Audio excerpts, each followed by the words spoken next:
and welcome back to MD Global Muscle here at the On the Rise Media Studio with me, your host, Giles Thomas. And we are joined all the way from Dubai, Billy Garnon. Yes!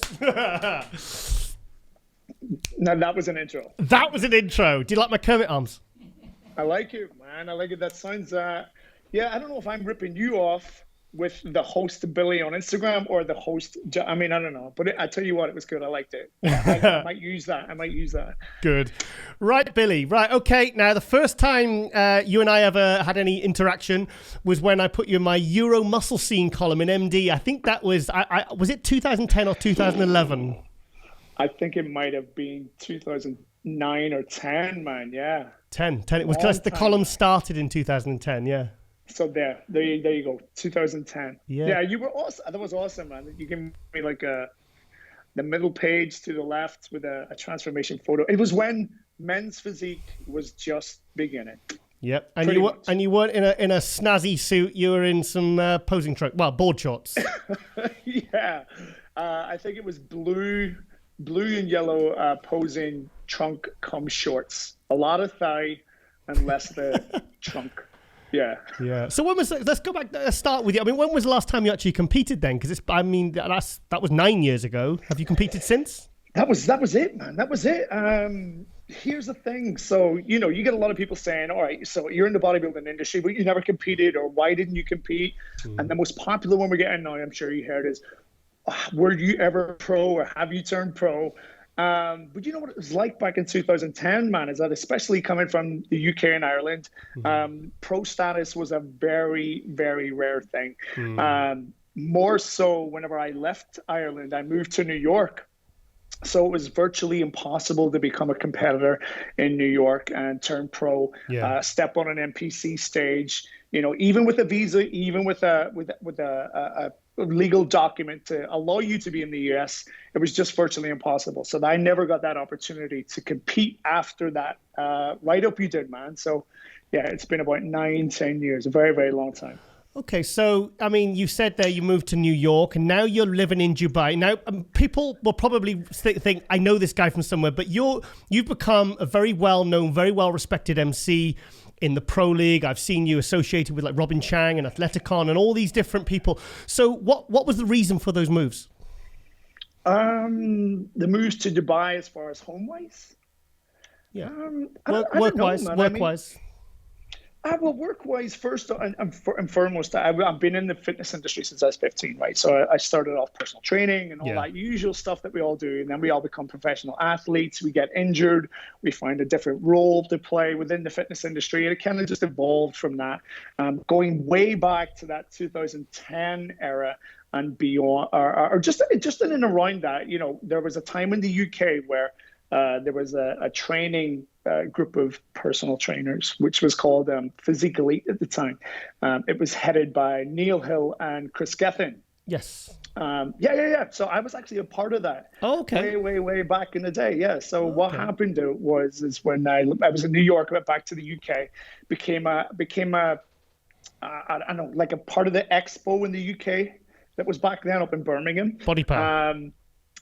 Body Power. That's right. We've already forgotten the name of it because there was no Body Power this year, so we've all forgotten about it. I know. Crazy. I know. But so long story short, I was kind of the up and coming Irish kid in the fitness industry. You gave me a piece in MD, and I was becoming this like men's physique kind of athlete, personal trainer. Then I was invited to go to Body Power and be that token Irish guy. Pretty boy. I went to Body Power. Irish pretty boy. This is a face for radio. This is definitely a face for radio. Definitely a face for radio. But long story short, I went to Body Power, and I was a big fan of Greg Plitt at the time. He was like the god of men's physique guys at the time. And I went to Body Power, rocked up. They had no MC, so it was just one guy on, one guy off, one guy on, a lot of dead air. And they asked me, they were like, yo, do you think you could fill in? I'm like, I have never done this before in my days, but let's try it. Yeah. And I realized that the first person I was going to interview and talk to was Greg Plitt. So fantastic. Yeah, man. I actually, to say what James Hollingshead said on stage, I was actually bricking it. I was scared. So anyway, I did Greg play, and all the guys came on stage, and it just evolved from that. It went from being a physique athlete in bodybuilding and personal training to more MC role and hosting. Yeah. So, wow. Yeah. So that's how it all started for you, because that's how it started for me. So you did it and you were like, okay, because I did it a couple of times last year, and I was having heart palpitations before I did it. And I'm someone that speaks almost like regularly, on lots of different shows, lots of different platforms. But it's different because there's so many things with timing, with there's so many things that people don't see that they probably think, oh, he's just reading off a list. And I tell you what, it's like the time I judged. I tried judging, and I thought, do you know what? After I did that, I thought I'm never going to criticize judging or really heavily critique, because once you've done it, until you stood up there, Billy, I tell you what, I've got so much respect for what you do now, because what I was watching the live stream on Sunday for the Europa Pro. And someone said that the pro show was 12 hours long. Now, I was watching it closely right till the end when they opened at the night time. What was about 10, 11 o'clock in the UK.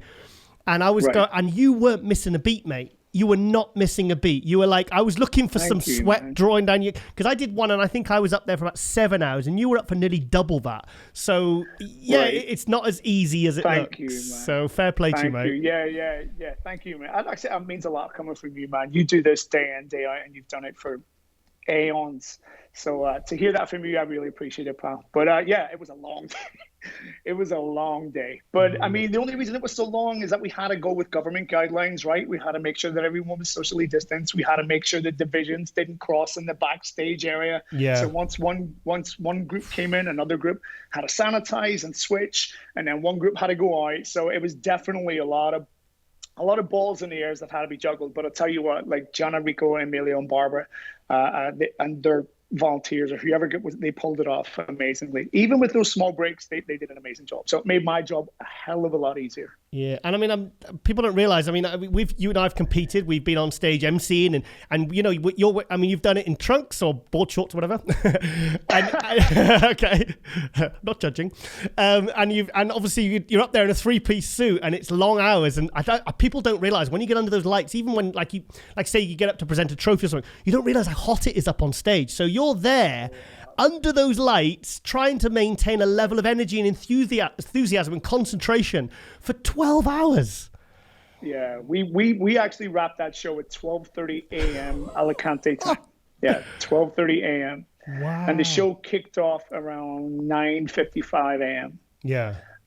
So it was a long day. And we only had a 30-minute break. We were intentionally aiming to have like a 2 p.m. cutoff and then come back for the night show for the boys at 5 p.m. But again, we're trying to just keep regulations and keep everybody safe and make sure that we were allowed to keep the show going and allowed to keep the show open for the fans coming. Yeah. It just slightly ran over. So we got like a 35-minute break. And then that's probably where you came in around the evening time. Yeah. And then we just went straight into it. And then it was like, well, right? It's just like go, go, go, go, go. And plus, bearing in mind, once it's go, go, go, you still have to give everybody their time on stage, right? And they got to do their thing. And, so it was definitely a lot. But thank you, man, for noticing. Yeah, okay. I think you're one of the very few guys who notices that. So thank you, man. Well, like I said, I remember when I was, because I started writing for magazines in 95, and then I tried judging at a few independent shows and some other smaller federations. And, and when I actually sat in that judge's seat, like I said, it gave me a perspective. It's like I've competed. I've been in the press pit.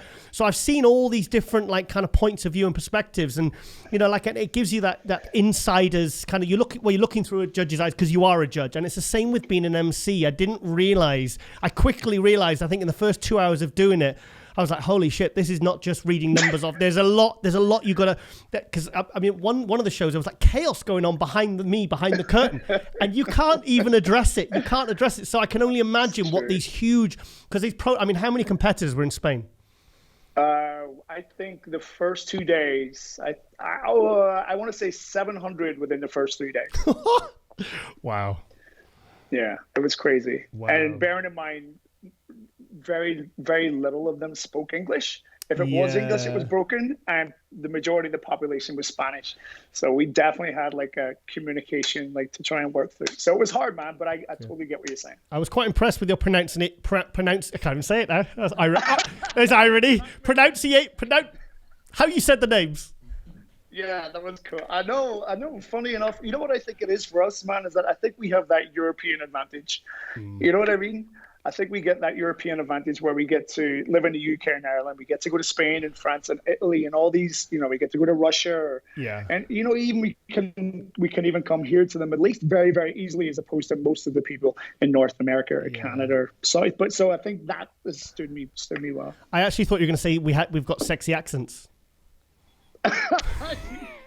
I don't even know. My accent is definitely lost in translation over the years. Yeah, true. Okay, so let's talk about. Do you want to comment on the actual show? Because you're literally stood right next to those guys. And so, what did you think of the overall show? What do you think of the results? What do you think of who surprised you? Who was impressed? I'll tell you who my surprise was, and it doesn't even seem to be doing justice anymore because everybody was shocked, and You're just going to nod your head as soon as I say it, but that was Mark Hector. I know, yeah. I just said to Callie, Mark Hector, yeah.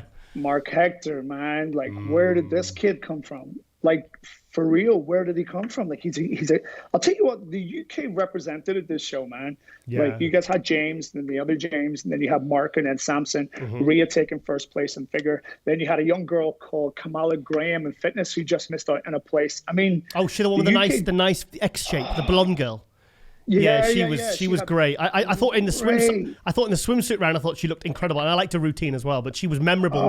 A beautiful, with capped shoulders, small waist, like those quads. Exactly, almost like that figure physique presentation. In her presentation, Ryan, and she was like a complete transformation. She had her hair down, she looked phenomenal, and then she came out and she had these like super tight pigtails, doing backflips and somersaults, and it was like. Definitely one of my ones to watch. But Mark Hector, man, Mark Hector was absolutely phenomenal. He did a great job. Absolutely great job. Have you ever seen a shoulder to waist ratio like his? Douche. Where did he get that from? I know. I have like if you look at one of his photographs, whenever he came on stage, he did the usual angles and he hit those angles really well. But when he did his back double bicep, I don't think I've ever seen a span like that, elbow to elbow, on a competitor in a very, very long time. Elbow to phenomenal. Elbow to elbow, he's like 2 meters wide. He just really opens up, doesn't he? He's one of those guys that, he stood out to me even just in the lineup, and you can see because when he turned pro in 2018 at the Amateur Olympia. He was good, very, very good, but you could see that he needed to fill his legs out. He needed to add a lot more muscle because he was only like 100 and I'm sure he said he was 106 kilo when he turned pro, which isn't huge. And he was 8 kilo heavier, so he's up about 230. But it's that structure and everything is just popping. And now he's training with Abdullah, Brandon Curry's coach out in Dubai, not Kuwait, sorry. And it seems like everyone's kind of raving because the thing is. In the lead up, it was only I think it was the last progress picture he posted. That was the only one that actually got my attention because all the others I was thinking I don't see any improvements. And then all of a sudden he just Same with Jamie the Giant. All the progress pictures I wasn't impressed. He's like I'm 25 pounds heavier. I'm thinking we don't look it, mate.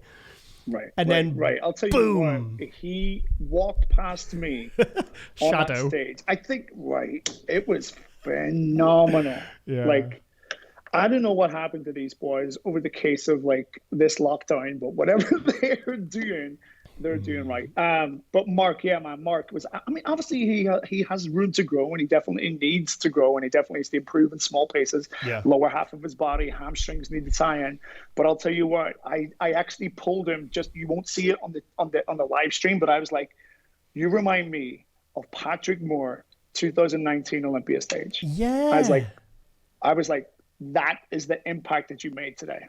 Yeah, because Patrick, I know Patrick got 10th at the Olympia last year, but for me, also with Angel Calderon, he got 10th in the 212 at the Olympia last year. Those were the two names that really people were really raving about, and it's like, they only made 10th, but they were the ones that people were talking about. So it's the same with Mark. Mark got 7th place. He had call-outs next to Samson, and he was holding his own. And you can, it's not so much how he looked now, but it's how you can see how he's going to progress because he's a smart kid. But what a future! What a future! He's doing the British Grand Prix, by the way. No way, is he? Yeah. Announced it today. Man, that's going to be fun. Yeah. So that's definitely going to be. Is Samson jumping in on that too? I think it's Samson. Jamie were actually interviewing after you. Someone said on a comment said he's not doing it now, but I'm obviously gonna, by the time this goes out, we'll have spoke to him and got it directly from the horse's mouth. But you're saying about the guys who are in lockdown, Jamie's actually got his own gym, so he was okay.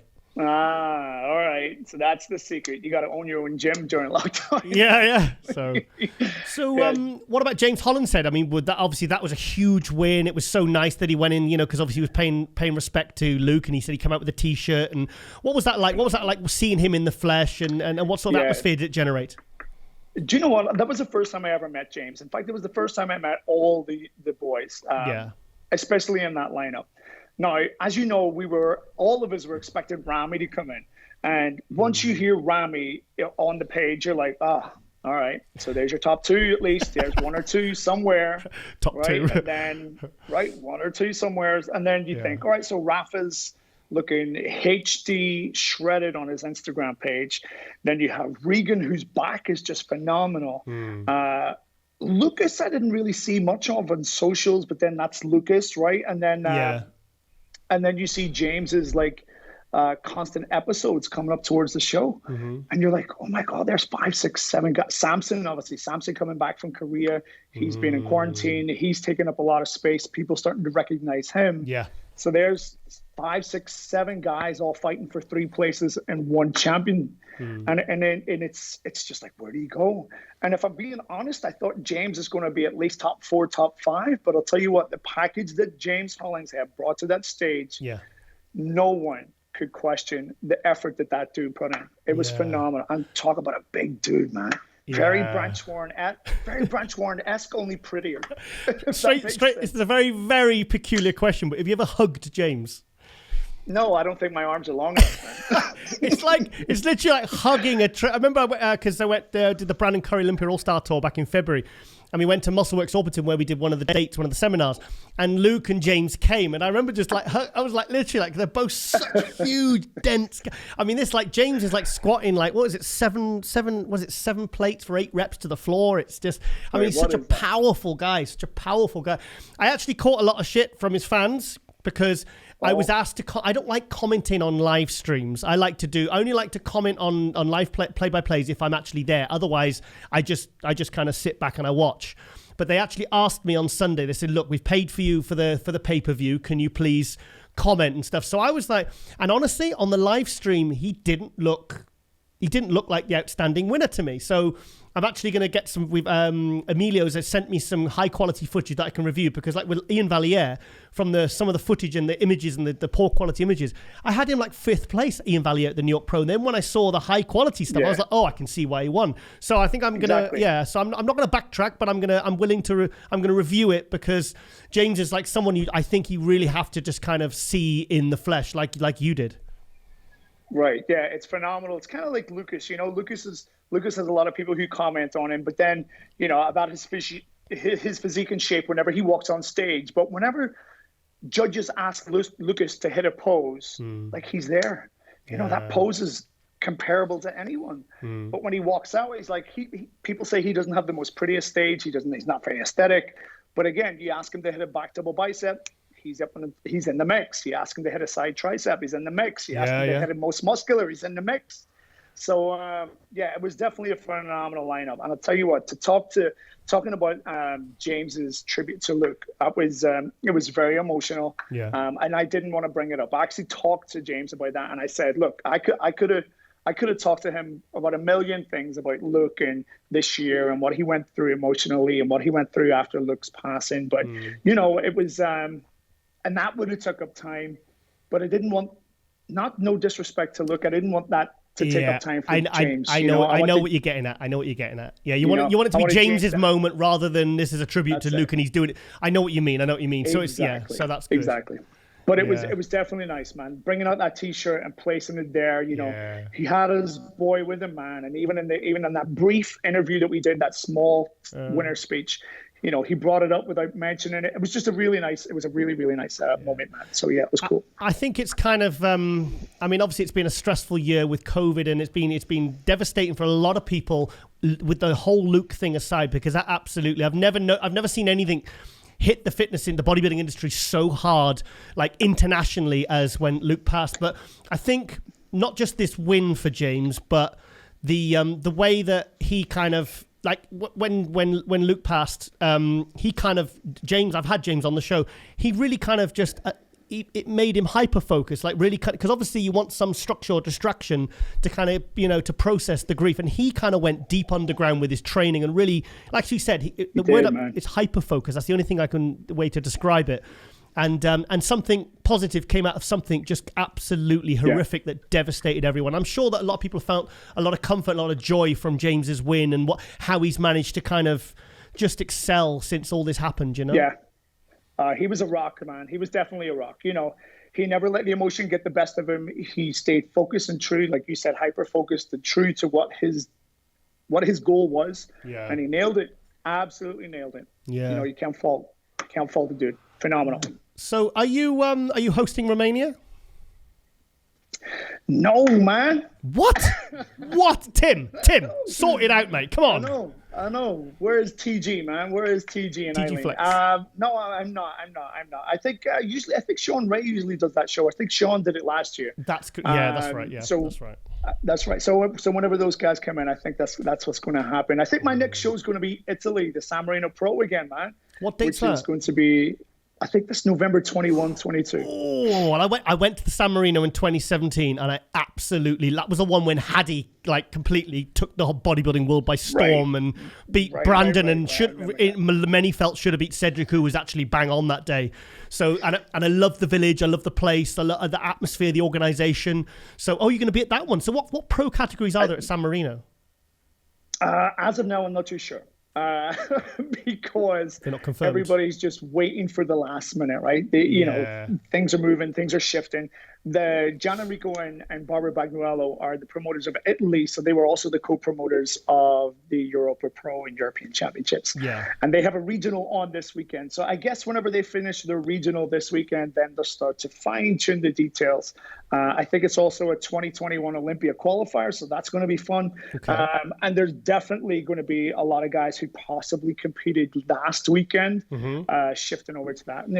You'll get the guys who go and do Romania, then you'll get the guys who do Romania and come over and do Italy. Yeah. Exactly. So, it's just nice. It's just, Giles, it's nice. It's nice to have something to talk about again, man. It's nice to be involved. It's nice to get the shows going. It's nice to be on stage and see everybody competing. And seeing the Pro League back in action, man. Definitely very, very nice to be back. Have you noticed how, I think it was, what was the first show back? Was it Tampa or was it Tampa? I think it was Tampa, then it was New York, then Cali, then Spain. All in Tampa. But there's been, all in Tampa, yeah. New York Pro in Tampa, Chicago in Tampa. Chicago's in Atlanta, is that Georgia? Atlanta. Yeah, very confusing. But I think there's been a real added buzz and appreciation, even with all the restrictions and having to wear masks and all this. And I think everyone, all the feedback I've gotten from competitors, from organizers, everything I've heard has been so overwhelmingly positive, and I think that's so great to see. Yeah, me too, man. Our industry gets a lot of rep for being a very individual, selfish sport for a lot of reasons. But you know what? I'll tell you what. What's happened in 2020 is very unfortunate. But what's happening currently in 2020 within our bodybuilding industry is nothing short of amazing. Like we're getting to talk, and that would have never happened if there had been a million shows going on. We're all finding new ways to communicate, and we're all finding new ways to so many people are doing lives now, and and athletes are getting back on stage, and athletes are getting opportunities they never would have had. Like last weekend, we got top 3 going to the Olympia. Never before have we ever seen that in our sport ever. Period. And it just happened. So it's great to see, man. It's a very, very positive time for the sport. And I'll tell you what, long may it continue. I love it that way. I do. I love it that way. Good. We'll come back to the bodybuilding thing and your opinions on, say, the Olympia and everything. But you do MC strongman stuff as well, don't you? Yeah.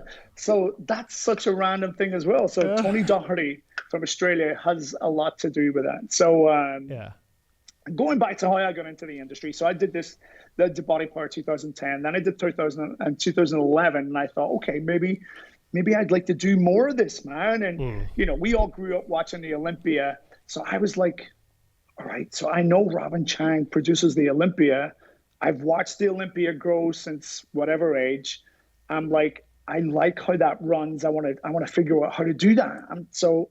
I'm emailing Robin Chang every year, the 7th of May. Every year, So that was around body part time, wasn't it? 7th of May or 1st or 2nd week of May? Yeah, because I always know this. It always gets really. The temperature goes up a lot around that time of year. Right. Body part's always great weather. 7th or 10th of May, and for every year I'd be emailing Robin. I'd be like, "Hey, what's up, man? Good. I'd be great to shadow you. It'd be great to grab you a cup of coffee. I'll go to Olympia. I'll do paperwork, whatever you need to do, just to get that opportunity. Yeah. Just to show that us guys in the UK and Ireland and Europe, we can match up. We can step up. We can rock and roll with the big boys in the US as far as information and emceeing. And 2018, year after year, 2018, he gave me an opportunity to do the Amateur Olympia. The same story can be told for 2014 with Tony Doherty, also at the Host Hotel in Birmingham. Okay. Yeah, so Tony Doherty came over and he did it, and I was on stage, and I followed Tony for a long time. And he's just been super, super cool, man. So cool. Tony's a great guy, and I love Tony. Oh, yeah. Man, I'll tell you what. Cool. There's a few guys. There's a few guys I look up to in this industry, and Tony's one of three. He's real. He's very real. And you know what, Giles, I feel really bad for the man right now. I feel really bad for everybody in Australia, especially Melbourne. Yeah. Melbourne's got a special place in my heart after the 2019 Arnold's. But long story short, me and my fiance were living in India. And you get about, didn't you? You get about. Bloody hell. New York, India. Air miles, man. So I emailed Tony. I was emailing Tony since 2015. I'm like, Tony, if there's any opportunities coming up, if you come this side or I go that side, I'd be willing and happy. Yeah. Pay my own way. I'll do my thing. I just want the opportunity. Yeah. 2019, I did obviously the Amateur Olympia. Then Robin launched me into the Amateur Olympia. I got to do the Voice of God backstage. Oh. So you know that?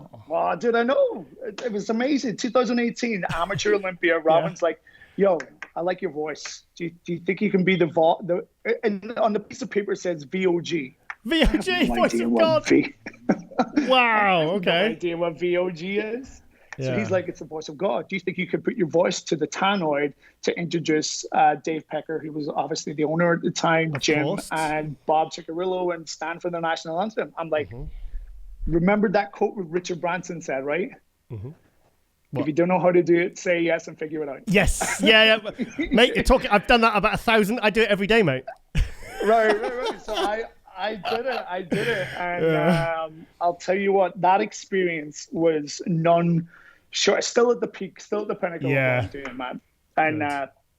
And then, of course, my fiance got to come with me backstage where we watched Phil lose to Sean. And she's there backstage, like looking around, like, all right, this is cool. I'm like, this is cool? Like, what's wrong with you? Do you know how many people would kill for this ticket? So that was my interaction. But going back to Tony, same thing, emailed. In the gym, just a random day, he goes, yo, sends me a DM on Instagram. He goes, yo, do you ever do strongman? I says, I've never emceed a hype guy strongman competition in my life.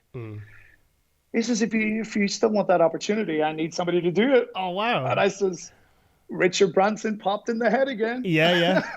And I was like, all right, I'll be there. And sure enough, me and my fiance, Terry, flew to Melbourne, walked in. We had a 4-day Arnold Pro Strongman show going on. And there you have it. And I did 3.5 of those days. Yeah. Where I was the hype guy, announcing, screaming, shouting at them, hyping up the crowd. Very much for anybody in the UK or the US, very much like the American Ninja Warrior guy or the old school gladiators. Oh, guy, right? Contenders ready! Right? Yeah, exactly. Yeah, you got to put your own flavor on it, and I think the main thing is you got to find your own kind of style. It's like with online shows, with writing, all the different things that we've all done. It's like, I always say to people, look, just don't try and, like, I remember when I first started doing video interviews, and I literally try and be Sean Ray. I tried to do the same intros, the same start, and I failed miserably. And then I just relaxed and went, I'll just do it as me. And it was better. And then you just find, then you have the confidence to have your own style and to take that leap of faith, just to say, do you know what? I'll just be me and see what happens. And then we'll assess it and judge it, and we'll see what, and decide how we move forward. But, Yeah, I you just agree. sometimes just got to fake it till you make it. Just take that leap of faith. You know, everyone has to do something for the first time. You know, regardless. You know, can you imagine what Donald Trump was like the first day he walks into the White House? I bet he's thinking, "Holy shit, I'm here! I didn't think this was going to happen." You know, it's like when Arnold became governor. He said the first day he walked into the office, he went in and he said, "Oh shit, what have I done?" It's like what, and you just put your best foot forward, and then next thing you know, one day at a time, and next thing you know, you've mastered it, like you have. And mastered it. I would pretty much just say I'm a jack of all trades, master of none. So that's where that's where I'm closing myself out at, man. I'll fist bump you on that one, mate. Yeah, so that Arnold experience was phenomenal. But again, in true Tony fashion, if he believes in something and he knows he's good, and he knows you're good at it, or at least you're competent. So midway through Strongman, I'm like about to announce the final event, which is the Stones, the Atlas Stones, and I get a tap on the shoulder. I'm about to introduce the first guy, right? Very theatrical, as opposed to pro league where it's very structured and very in place. Yes. I get a tap on his shoulder. It's like, Billy, what are you doing? I'm like, what's up? We're going to finish the show. He goes, you're needed to do the prejudging of the Pro League Arnold's in about 35 minutes. No. Oh, shit. I'm like, what? They're like, have you got a suit? I'm like, yeah. So that's what happened. So then in true Tony Doherty fashion, he just put me in. He said, you got to leave Strongman. We left Strongman straight over to the venue, up to the hotel, suit and tie on, straight down to the venue, stood there. 5, 4, 3, 2, 1, and welcome to the Arnold's. Wow. Okay. Like, what is going on? Well, isn't that the most exciting thing? Though, the fact that opportunities can literally be thrust upon you with literally zero notice, right. And you've just got to go. Okay. I mean, I'm trying to think of things I've done where I've just literally, the opportunities come up and they say, "Oh, can you do this right at the last minute?" Or "Can you fly here and do this?" And I just go, "Yeah, I say yes to everything." I just say yes to everything, and then figure it out by the time I get there. That's right. Yeah. So that's where and then that's when the ball started to roll. That's when it was like, all right. So he did the Amateur Olympia in Vegas. Then he's doing Australia. Then he's doing who is this dude doing these pinnacle high top tier 1 pro league shows? Yeah. And so that's what happened, man. So so that's where Strongman came from. Then I obviously went over to World's Ultimate Strongman here in Dubai. And then Tony invited me back for the 2020 Melbourne show this year, which, as we all know, unfortunately went haywire again. Tits up, didn't it, mate? Yeah, exactly. Right. You have a way with words better than I do. That's exactly what happened. Yes, a little bit less PC. Right, okay, 2 final things. Firstly, can you get me some discount from Suited and Booted? Yes, I can. What do you need? I need a suit. Duh. You send me your measurements, man. I guarantee I'll get you hooked up. Those guys are awesome. Yeah. You like that suit? Oh, it's really nice, mate. Really nice. It's a little bit. Well, I'm not so keen on the old check. I'm a little bit more conservative, but I want a nice fitted, like blue Italian black style suit. But I saw that and I thought at least it looks really good quality. So I think if you can get me a decent discount, then I'll hype the hell out of those guys as well. And done. Okay, love it. Okay. And finally, what do you think is going to happen at the Olympia this year? Do you know, I knew you were going to ask me that, man. You're going to put me on the spot. And I want you to be 100% honest or else. All right. Come on. I can.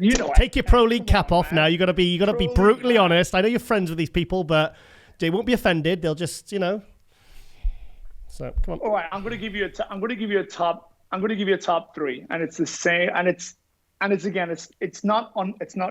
not a new top 3. We've got Brandon, Phil, and Flex. Okay, I want it in order, please. That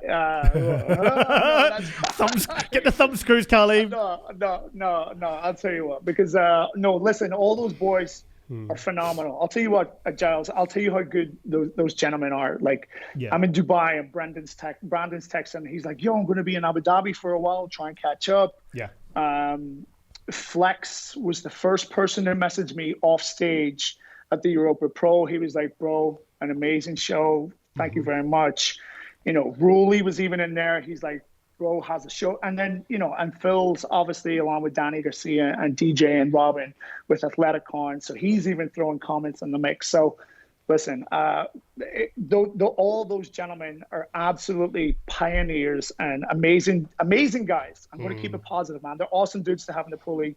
And I'll tell you what, may the best man win come December at Planet Hollywood. Okay, well, that was a total cop-out. No, I'm kidding. Thing is, it's all, I mean, I change my mind from day to day, so it's, I think that's a pretty safe bet for the top three. I think that's how most people feel if all turn up at their best and, and whatever. Right. But I think there's definitely room for a collaboration for you and me to do a press conference at a European pro show. I'll tell you what. I like that vision. Why did I not think of that vision? Yeah. I like that vision, man. So which one's going to be Bob Chick and which one's going to be Dennis James? You can be Bob. Who's the best looking? You can be Bob because you're a lot older than me. Well, I'll tell you what. Let's say I have more hair than you. I'll be Bob. You can be DJ. Yeah. Oh, okay. DJ, yeah, because he's okay. Right, okay, Billy, my voice is starting to go now. How do you do that for 12 hours? My God, my voice was dead after I tried it. I've got 7 hours. It was. You were to do Greece or something, right? I was doing Cyprus from Mo El Moussaoui and Avramis Kyriakou. I was doing and it was in April, and I had all the flights booked because my dad lives there. And I said, look, book my flights for 10 days apart and make the first 8 days I'll stay at my dad's, put the show on the last 2 days, and then I'll fly home. I said, great, it's And then obviously it got put back to December, and obviously now there's been no news of whether that's going ahead. I assume it's not. I've not heard from them. So yeah, but that was cool, man. You were going to dip your feet in the MC, the pro league hosting roles. That would have been cool, man. Yeah, I did a couple of shows for it was a non-pro league. It was like a kind of, I just wanted to get good enough so I could then go to the pro league and say, look, I have done this.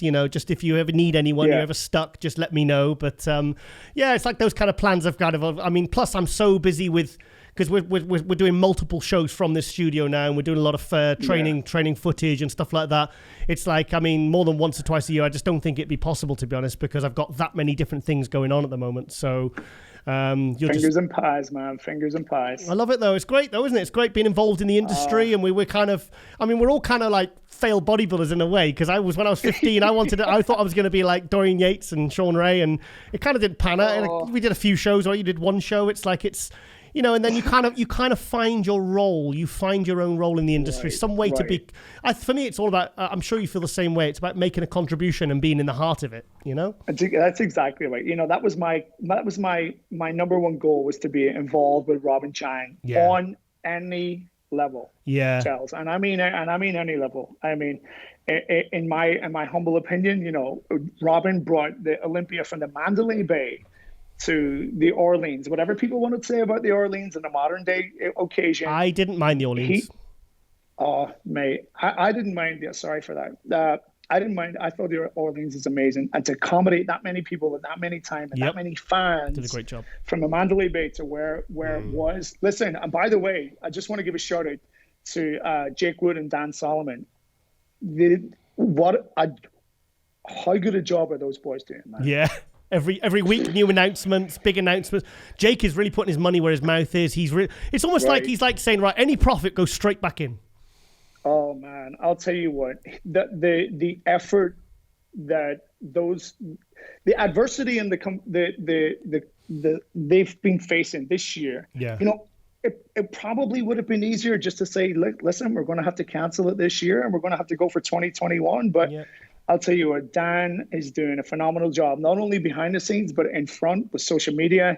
He's been a really good driving force. I've had the opportunity to work with both Tamer and Tarek Ogindi. Yep. Those guys run muscle contests like clockwork. And it's definitely evident. So I never got to meet Jake yet. So also, just to interject there slightly, people were like, remember the Cali Pro, people were saying, they're just lighting. It's like, mate, that show, they knew that show would lose money, but they still went ahead with it. So you sometimes, a lot of fans don't sometimes realize it's like there was the shows, there's less prize money. Yeah, but there's no audience. Where do you think they find the money? Yeah. So I don't think people really realize, what especially with the COVID year, with the kind of restrictions that people like Jake and Dan, these obstacles they're having to smash through every day.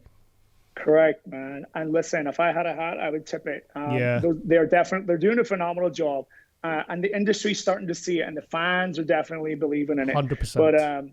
But yeah, for me, it was for me, it was definitely, I seen Robin, and that was like, holy shit, how do you do that? And I was like, I got to learn, and I got to find out how you do it, man. And that's, I'm very, very lucky to be involved on a text basis phone call and see him personally and find out all those small tricks and secrets.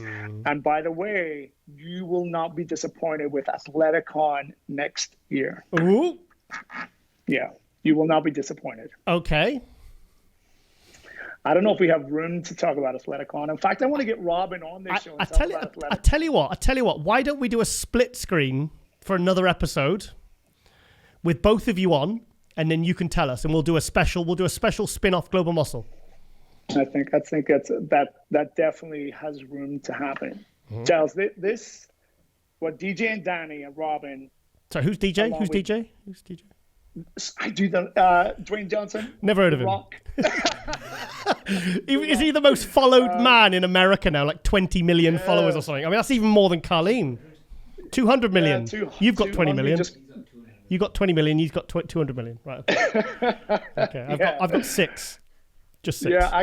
Yeah, I just crossed 3,500 like last weekend, and I'm like, yes. Yeah. But I bet they're real.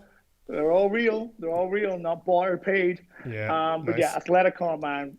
Everybody behind the scene is so fired up. I mean, we were obviously disappointed it never happened in October, and with good reason, which is why I have to give Dan and Jake and Tamer and Tarek, those guys, their props. Phenomenal job they're doing.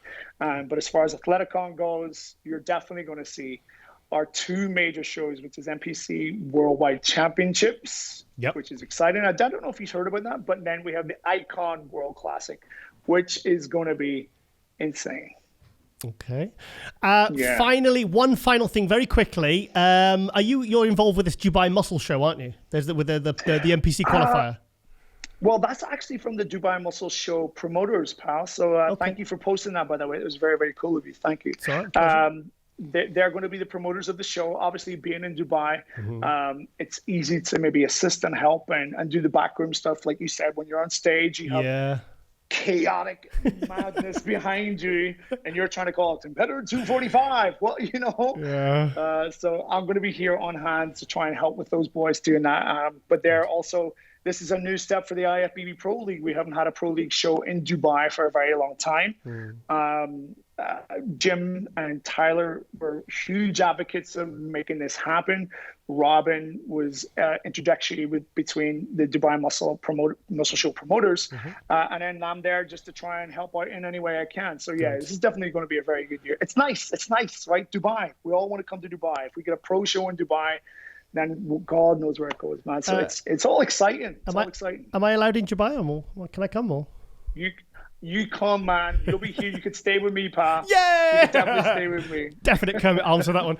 Right, okay then, Billy. It's been absolutely fantastic, mate. I'm so glad to see, like I said, I put you in my column 9-10 years ago, and I've followed your progress, and it's nice to see, you've branched out and you've pushed forward, and you've hit a ceiling, and then you've smashed through it, and then you've done it again and again and again, and I just see like it's just a constant momentum really for you, and it's great to see, man. And you're making a valuable contribution. You're enjoying what you do.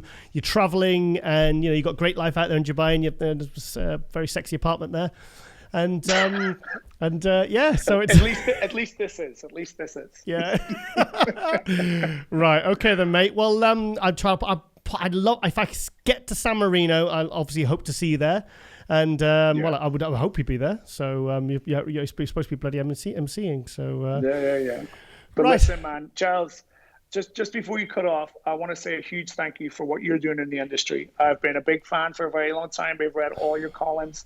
I have a stack of magazines at home, and listen, for what you're doing now, you're moving into the 21st, 22nd century. Go doing what you're doing, especially in this time. People like me, fans, families, followers, and friends who are all fans of the bodybuilding industry really appreciate what you're doing, man. So thank you so much, pal. Well, we're all here to make a positive difference and just enjoy what we do at the end of the day. And I think we're all very lucky to do what we do. That's how I feel. I've always felt like that, And Billy Garnon. Okay then, mate. Well, I'll see you in San Marino. And what's the red wine? That's what they drink in Italy, isn't it? White wine. Well, I like red wine. So, okay, Yeah. I'll see you in San Marino for a red wine, mate.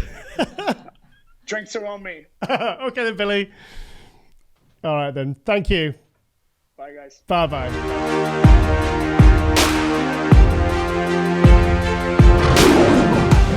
And welcome back to MD Global Muscle here at the On the Rise Media Studio with me, your host, Giles Thomas.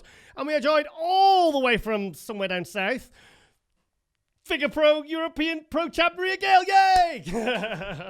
Hi. I was trying to remember. I was thinking, where the hell does she live? I know she's down south, but Rhea, thank you for joining us. First of all, congratulations on the big win.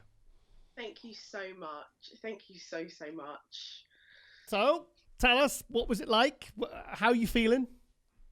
It still doesn't quite feel real.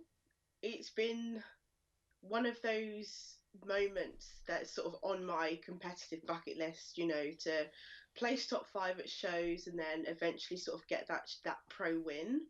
And this weekend was about, you know, getting back on stage after being stuck in Australia and, you know, the whole lockdown that we've had here. Mm-hmm. And, you know, just sort of going through the process again and sort of coming away from that show with a win has been absolutely mind-blowing. So, you just said they were stuck in Australia. I didn't hear about this. Yeah, so after the Arnolds in Ohio, Yeah. I then came back to London for like 3 or 4 days, and then I flew to Australia for the Arnolds Australia. Oh no! Yeah. Oh shit! You did a rammy. Yeah. It was the day that I'd arrived, or the morning after I'd arrived, that it was announced that it was cancelled. But I had family there, so I was like, my flight is due back just after the show, so we'll just enjoy it. I'll train and everything like that. And then obviously Australia went into lockdown, a very tight lockdown, so flights were cancelled, and it was like, you're not going anywhere. 9 weeks later, I was then home. So you were in Australia for 9 weeks. Yeah. Yeah. How on earth do you survive? I mean, tell me. What were you doing? What did you do for 9 weeks down there? I mean, obviously you don't live there, so how did you manage? Yeah. So luckily I have family there, so I was staying with my aunties. Oh, thank God for that. Yeah, so I was bouncing between the two, and obviously gyms were closed there, so I did get some equipment from Tony. Wow, Tony Doherty. Yeah, which was a godsend, which I was so grateful for. So it sort of kept me going, and you know, JP and Corin, even though I was so many miles away, still kept me accountable, and we were just literally doing what we could until I got home. And then it was like, check in, boom, let's make a plan of action. And yeah, here we are. So you had 9 weeks. Sorry, that's back in March. You had 9 weeks out in Australia. Tony Doherty lent you some equipment so you could at least train, and then you came home. And then what was the original goal? Was Spain, Alicante? Was this the only show that you had on your plan, or was it different? No, so it was different. So back then there was still, you know, the US shows that were going on, and it was still like, we weren't sure if we could travel or not. But then it got to the point where I wasn't really in a position, sort of mentally or physically, to sort of say, yeah, let's jump into a show in like August or September. Yeah. So we were like, right, now you're home, let's restart. And then so I got home in May. It got to like June, middle of June, and I was like, what about something in October? Yeah. And I did see Spain, and I was like, Spain, you've got Chicago, and there was one in San Diego that was meant to be on the first weekend of October, and then it was that you can't travel to the US. Yeah. So then it was like, okay, Spain. And that's it. It was one of those, it's like, all you've got is Spain. Yeah. So I think that's when my mindset was a bit like, you've never kind of had that one shot. Like, so it was kind of like I don't know, it was like a mental level up for me. In what way? I couldn't go to Chicago the week after if I needed, you know, points. I have no points at the moment. So right, I see what you mean. Yeah. In that kind of way, I was like, the Olympia is always a goal. Mm-hmm. And it was like, could it be possible? It would be crazy if this year could then turn out to, we turn it into something, and then boom, Spain came around and we managed to pull it off. So, I mean, you must have been. With Spain, it was announced that top 3 in every category, every pro category, was going to qualify for the Olympia. At what point? What point even at the show did you think, okay, I'm in the running to qualify for the Olympia here? At what point did that kind of dawn on you?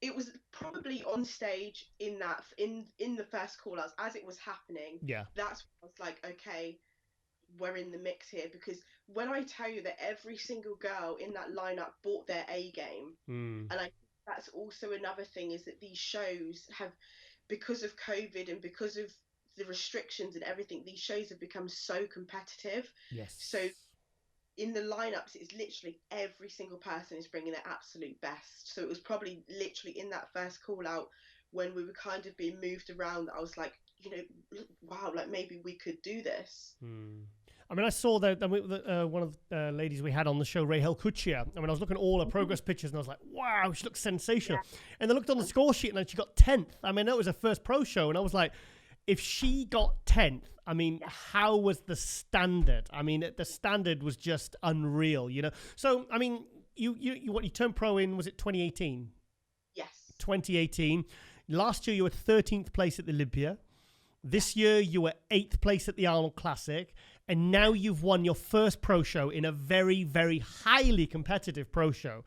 So, obviously now there's no more shows until the Olympia now. So you're obviously shutting it down now till Vegas? Yes. I think we're going to literally just blind us on now and just keep improving into the show. I was initially I think it was about 2 weeks before Spain, we were like, oh, what other shows are there this year that we could look for next year? So I was thinking Romania. And now it's like, no, let's just shut it down. Yeah, but then again, Rhea, the Romania is a qualifier for next year's Olympia. Now, if you're on target to do the Olympia and you're prepping, I mean, a quick flight out to Romania. Imagine if you won that and then you qualify for next year's Olympia. So you're going to the 2020 Olympia knowing you've also got your secured for next year as well. Surely that must be tempting. She's smiling. She's thinking about it. I can tell. I've got intuition. Come on. It is slightly tempting, but I think trying to peak again. Come on, you're on the fence. I can see, Rhea. I can see it. I'm like, oh my god, don't tempt me. I love shows. I love shows. Yeah, but the thing is, I mean, because it's an unusual set of circumstances this year, because like the British Grand Prix and you got Romania, and I still think they should be qualifiers for the 2020 Olympia, not the 2021. But for someone like you in the position you're in, you're already qualified for the Olympia. You're between September and December. You're going to be prepping after your first pro win for the 2020 Olympia, and if there's a show like 6 weeks in or whatever, next month in November, then you could theoretically get a qualification on cruising into the 2020 Olympia for the 2021 Olympia. Yeah, I could ask the coaches. I could ask. I mean, plus a bit of prize money as well, so you got some gambling money in Vegas. She's not saying no, is she, Colleen? She's not saying no. That's a yes. Right, okay. I'll have a chat with JP, your coach, definitely. So, so what's this? And also on last episode of Global, we brought up your Instagram account, and I was, something made my eyes pop out on stalks. You're doing stiff-legged deadlifts with 3.5 plates. And I mean, you only weigh about, you weigh like 50 kilos or something, isn't it? Something like that? Yeah, my stage weight's about 56. 56 kilo, guys, and she's deadlifting, how many is that? 3.5. It's 160 kilo stiff-legged deadlifts. I remember Chris Cormier used to do it with a plate, 60 kilos. So there you go. It's definitely one of my favourite movements. Oh, I do love a deadlift. Yeah, so, but quite strong. You must be strong in most lifts then, if you're lifting that on a kind of like an isolation exercise. Not all. It's definitely it's definitely since, you know, like we've restructured my training and everything and looking at exercise selection, Yeah. there is definitely things that I've learned work well for my body and don't. And deadlift, like pulling, my pull sessions are definitely my strongest sessions. So yeah. So what do you think it is with the British competitors right now? Because I've just been, I've been doing a bit of a contest review. I've been looking at Samson and James Hollinshead, Mark Hector, Jamie the Giant. Why do you think it is that all you British competitors are improving at such a rapid rate? Oh, I think it's something in the water. It's all the Nandos we have in the off season. No, I think we are all just so hungry for it, and we're all like really working hard for it. And I think it's one of those things where, you know, it's British bodybuilding is really exploding at the moment. And it's really nice to see. For example, looking at the Europa Pro, like the amount of British pros that were at that show was just absolutely phenomenal, and it was just so nice to see. So yeah, I think, and it was a lot of their pro debuts as well. So I think now they've really got the taste for it. Then go. Sorry, Ray, we lost a bit of connection there, so we called you back. So yeah, what was your feedback on the British team at the European Pro? Absolutely phenomenal. I couldn't be prouder of everybody that turned up. Everyone absolutely brought their A game, and I think it was just so nice to see, you know, despite the circumstances of lockdown and everything, everyone really pushed through and smashed it, regardless of placings. I think everyone did an absolutely phenomenal job. I think it's given a huge boost to British bodybuilding, because obviously in May we lost Luke Sando. That was not just a blow to the UK bodybuilding, but like international, because Luke was so well loved, you know, all over the world. It was such a loss. And I think especially to see his friend James win the show, coming out with the T-shirt, I thought it was really... I think it was something positive to kind of lift all our spirits in the British bodybuilding community out of something so tragic. Yes, that moment in his routine when he brought that out, I was literally just like, wow, like it was incredible, absolutely incredible. And I, like you said, it really just unified everybody. And oh yeah, it was absolutely phenomenal, absolutely phenomenal. Yeah, so, I mean, we got the British Grand Prix in a few weeks. Now, Mark Hector's just thrown his hat in the ring. We've got Jamie the Giant and Samson Dowder. Who's winning? Come on. You can tell me. Tell me in secret. This is hard. Who do you think? I mean, thing is... Sorry, I'm not going to put words in your mouth. Come on, tell us. Who do you think? So, who do you think? Who would you... Oh, I don't know. It's hard, isn't it, really? Can't be... It's really hard. All your teammates and everything. You can't be biased. It's really hard because all three are very different in their own unique way. Like, Jamie is just like, wow. Like, wow. Just, wow. Please tell me you got a picture backstage with Jamie in your posing suits. Please tell me, because how tall are you? How tall are you, Rhea? I'm 5'2". 5'2", and then you got Jamie the Giant at 6'5". I mean, you literally probably are the size of one of his legs. Yeah, I think they're all very different. I think it's going to be very, very interesting. It's going to be a very, very good show. Yeah. I'm excited. Okay, well, you've told us absolutely nothing there. So were you impressed with Mark Hector? Because there's a lot of talk surrounding Mark Hector's pro debut, and what were you impressed with him? What he brought? I think he looked phenomenal. I went up to him straight after and was like, wow! Like, I think he looked absolutely incredible. Well, Abdullah, his coach, told Brandon Curry in 2016 after he didn't place anywhere at the Mr. Olympia, he says, "I will make you Mr. Olympia." 3 years later, he did it. He said exactly the same to Mark. So do you think Mark could win the Olympia in 2023? Well... Can't be biased there. Can't be biased. Cool. Wow, yeah. That's incredible. Okay, so what's the goal now for the Olympia? And have you got anything planned beyond that? I think the goal for the Olympia, I would love to improve on my placing from last year. But again, the lineup is different. Everyone, I feel like every year is more competitive. Yeah. So everyone's bring a new package. So for me, beating the girl that I was at the Europa, bringing a better look for the Olympia, I'll be happy. And then whatever happens then is a bonus. Yeah. So, I mean, I'm going upon how, because I saw you on stage at both the Arnold Classic and the Olympia. How do you think your physique has improved since then?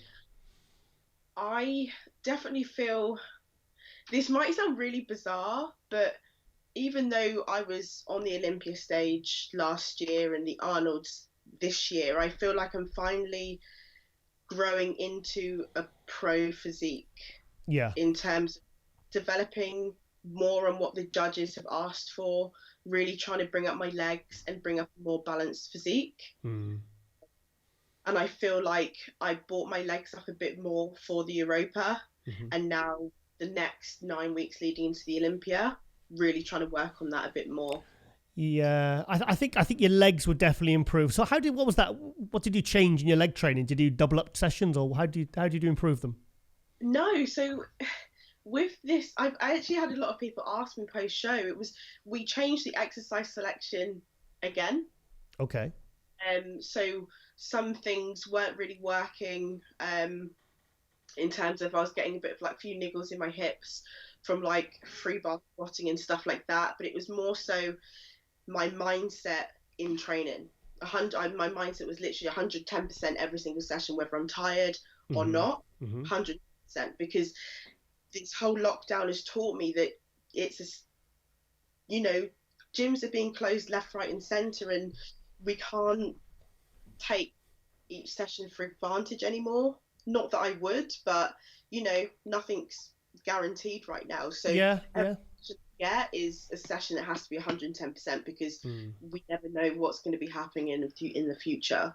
I was writing my MD column yesterday, and I said in my intro, I've actually said it a couple of times over the last few months. I said, I think one of the greatest things I've seen in bodybuilding this year is not just managing to see these shows happen and go on, but I'm actually amazed by how many of you have managed to bring improved packages and a lot of them have said on this show, they've said, I'm training in a basement, I've been getting some barbells and dumbbells from a friend, or, I've been training in the garage, and yet these athletes like yourself are still managing to improve despite like being stuck in Australia for 9 months. 9 weeks. And you've all managed to just find a way. I mean, it's so inspiring. Yeah, I think it's definitely been a moment that has taught me how much passion I have for this sport and the love that I have for it, and how much I want this and want to carry on this journey. So in my mind, nothing is going to stop me from doing that. Yeah. So, Olympia aside, have you thought beyond the Olympia? Are you trying to get another invite for the Arnold? What's the next plan?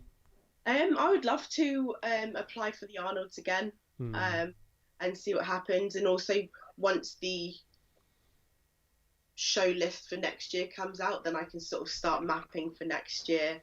But hopefully by then, the world will be in a much more travel-friendly place. Hopefully. So, have you given any thought to how you're going to get to the Olympia yet, or? I have been doing a bit of research. Okay. And obviously, like, from the UK, we can't directly fly. Yeah. Would potentially mean going somewhere that's not on the banned list for 15 days. And then from that country, then going to the States. Yeah, because Kamal went via Turkey and he stayed 2 weeks out there, and then he came. Also, on another note, are you in quarantine now?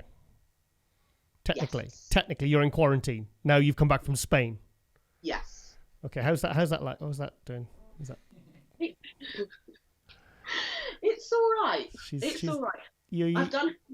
I've done longer time. Yeah, you did 9 weeks in Australia, so 2 weeks is nothing. So, okay then, Rhea. Well, it's nice to get you on because obviously, it was a huge win. I mean, it was such a big show, and it was such a, you know, like I said, you've been a continual rise. You turned pro in 2018. You were 13th at Olympia last year, which really got you on the map, you know, in terms of, because to place at Olympia in your first one, you know, that's a huge deal. Then to come top 10 at the Arnold Classic, and then despite all your travel issues with Australia and everything, you still managed to improve your physique, win a big pro show, and now you're on the way to your second Olympia. So I wanted to give that acknowledgement, and just wanted to really congratulate you, and just and see how you're feeling for, you know, the future. And so yeah, fantastic, Rhea.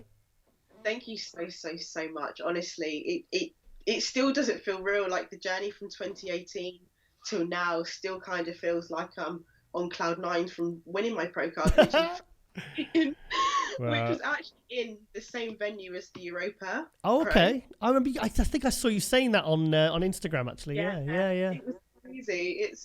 It's been a whirlwind, but I've loved every moment of it. I'm so excited leading into the Olympia now. Good. So excited. Well, keep immersing yourself in what you're doing, and just keep moving forward, because you know you're really on the rise now, and you're achieving great things for British bodybuilding. And you know, because like I said, the British bodybuilding side is, like you said, is absolutely exploding at the moment.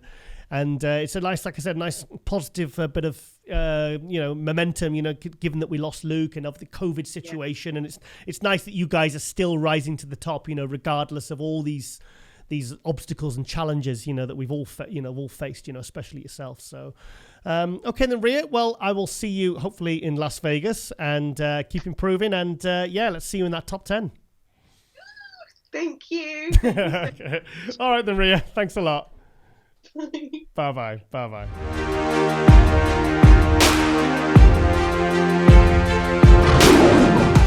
And welcome back to MD Global Muscle here at the On the Rise Media Studio with me, your host, Giles Thomas. And we are joined all the way from Metropolis, Clark Kent. Yes! Sorry. Oh, shit. I've revealed his secret identity. Sorry. Jamie Christian from Ilkeston. Yay! I'm back. Back again already. Back again, mate. Back again. Sorry, that was a terrible joke I've been saving up all week. Oh, look at this.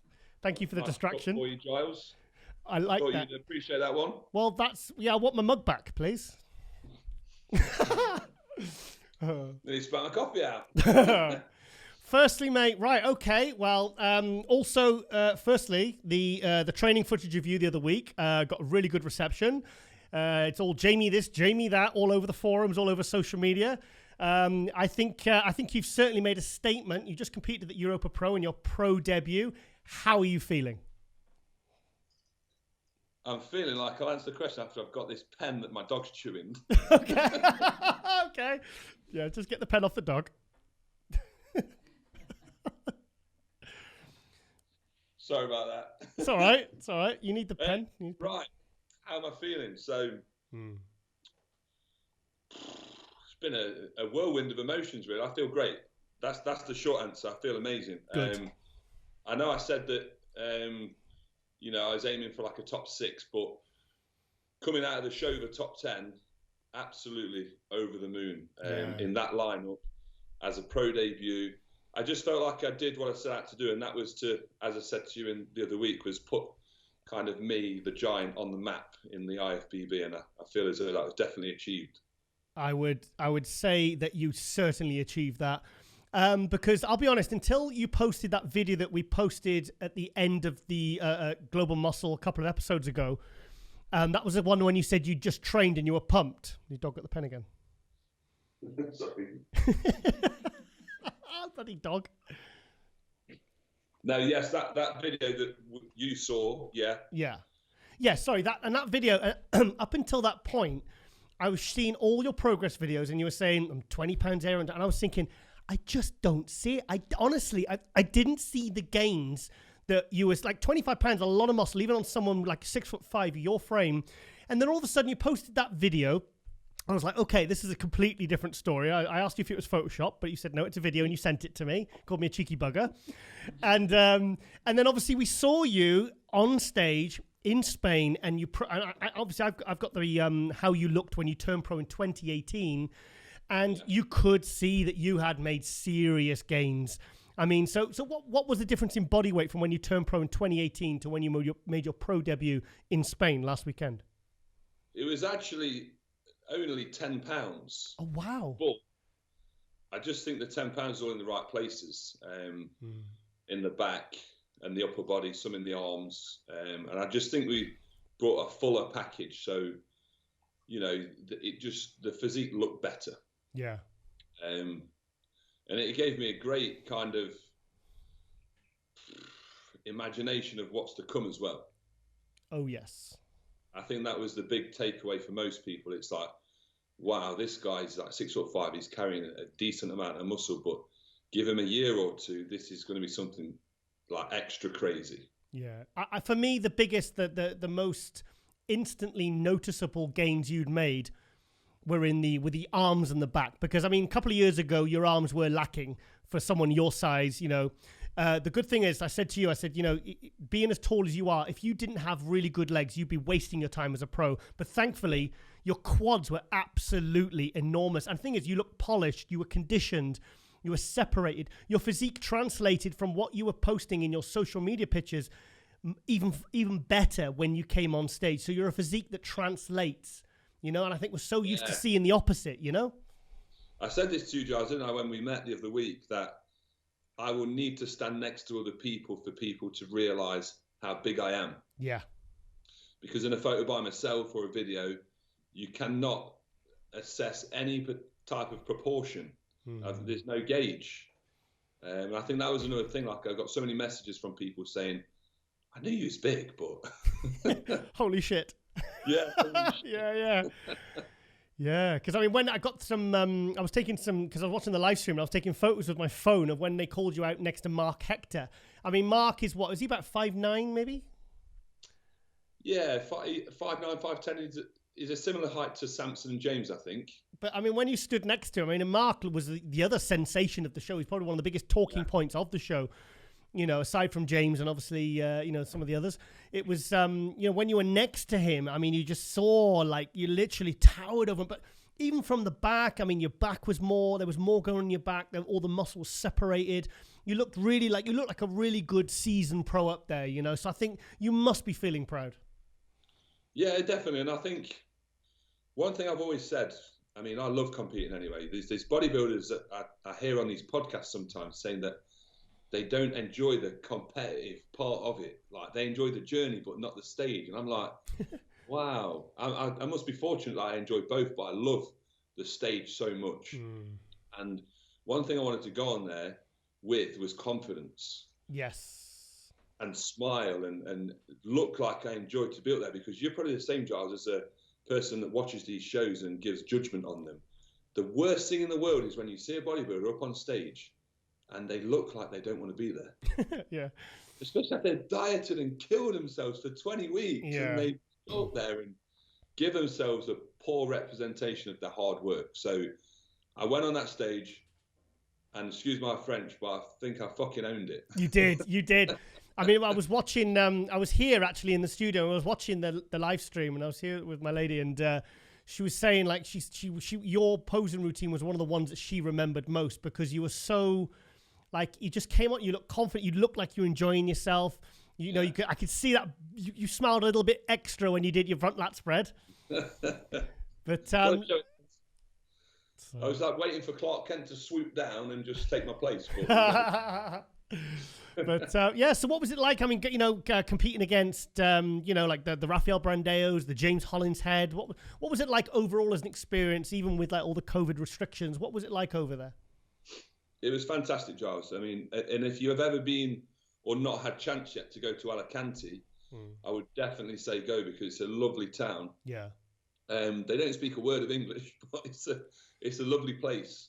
The show itself, I think, because of COVID and staffing issues, didn't run as smoothly as it probably could. But, you know, they've done a fantastic job to get the show on in the first place, and give us a platform to showcase what we've been working hard towards this year. So I can't be thankful enough for that. In terms of standing next to the other pros backstage, this was the worry, the unknown territory, that am I going to feel small? Am I going to feel out of place? Am I going to feel out of my depth? Just felt at home. I felt like I didn't lack size, which for me, as a taller bodybuilder, always chasing more mass, probably the first time I've ever felt like that, which is weird because it's my pro debut with pros that have been to the Olympia. Surely, if there's any ever time to feel small, it'd be then. But I didn't. So I took great confidence from that fact as well. Spoke to Rafa, spoke to Regan backstage. Obviously, I spoke with James. One thing I would have liked from the show that I didn't get, and that will only come with time, is being compared to those guys in the first call-out. Okay. Because I think if I'd have been compared to them and at least had a chance to stood next to them, then it would be even more clear that I belong in that kind of first call-out in terms of size and what I'm bringing in with condition, because I definitely don't feel as though I was undersized against James, Regan, Rafa. Lucas is one of those where he's quite squat, so he's very thick. Yeah. I don't obviously have as much thickness, but in most of the shots, I knew I could have held my own with the top 6, 100%. Were you happy with your condition? I was, particularly from the front. From the back, could have been harder. I lost a little bit of detail this year in my glutes, I think, just to get that fullness right. I mean, Giles, my carb up was crazy. How many grams of carbs? Over what period of time? Tell us. So I landed on Wednesday and started carbing up on Wednesday. That's quite late. Yeah, but obviously we didn't want to put carbs in before because of the flight, just in case we held like too much water. Okay. So, but the flight was early, so I landed at about 12 o'clock on Wednesday, started carbing up. Yeah. Put 1,000 in on Wednesday. Okay. Put 1,200 in on Thursday. 1,200, okay. Another 1,200 on Friday. Wow, okay. And then another 1,200 on Saturday. Okay, right, okay. That's because Antoine Valant, I mean, he's what, like 5'10", 5'11". He was taking 1,000, I think, for 9 or 10 days straight, I think. Yeah. No, 7 days straight it was. So 1,200 gram of carbs, that's a lot of... At what point were you starting to think, okay, I'm starting to feel good now, the muscle's starting to look full and sinewy and it's starting to pop? Well, I was getting full during the day and then I'd wake up flat. Oh, God, okay. So my body was just like soaring through it. Yeah.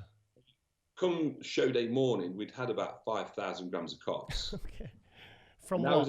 Sorry, Jamie, from what? What sources? The main sources for the whole carb up was baby rice, which is what you feed your baby. Yeah, yeah, big baby. Cream of rice and baby rice, they're the main 2 sources of carbs, with a little bit of added honey and banana, and turkey and asparagus for the protein and like a little bit of veg. Okay. That was it. I was so happy with the digestion from those food sources, I didn't want to mess it up with anything else. Yeah, yeah. However, I did have a burger and chips in the mix on the Friday night, and there was a pizza on the Saturday night. So on Friday night, before you competed? Yeah, so Friday night was 2 nights prior to competing on Sunday. Okay. Because we was going so flat, we both agreed, me and Jordan, that we needed a bit more, something a bit more substantial. Really? So I had a burger and chips on the Friday night to try and hold the carbs through the morning. Mate, that's a hell of a gamble. It was a gamble, but this has been tried and tested through the whole off season. So we did have data to go off. Okay. It wasn't a complete stab in the dark. And if you obviously follow my socials, you know I love pizza and I do react very well to it. Well, I'm sure you do. I'm sure you do. The only thing was when Jordan says, right, go and have a pizza on the night before the show. Yeah. It was like, right, we're in Spain, and Spain only do these like thin stone-baked pizzas. Okay. So I went on a hunt. It's on my latest YouTube video. I went on a hunt around Spain for the thickest pizza I could find. No, just in your trunks and your flip-flops. Yeah, my flip-flops. Yeah. But I was happy. I did find some thick pizza, so it's all good. Oh wow! So to be honest, I've done things for shows. I'm 6 foot tall. I'm obviously nowhere near your size. I've done it where I've stopped fluid after say 7 p.m. I mean, I used to cut fluid completely, and then I would have like sort of I've done the kind of junk loading the thing, and like I found that probably 1 in 4 times it worked, but those other 3 times it just the whole prep went to waste. So you're okay doing that because you've experimented it within the off season. Yes. Now I think I had experimented with it before, definitely. So I got some data that I knew it was going to work out. I wasn't. Okay. And knowing that I've done it before, obviously lessen the stress. Yeah. Which is probably some people's main factor. They probably stress out a lot after they've had that food and fuck themselves up. Yeah. But with that, I kept water in all through the whole process. And I think that's very important, because when water stops going in, sometimes water stops coming out.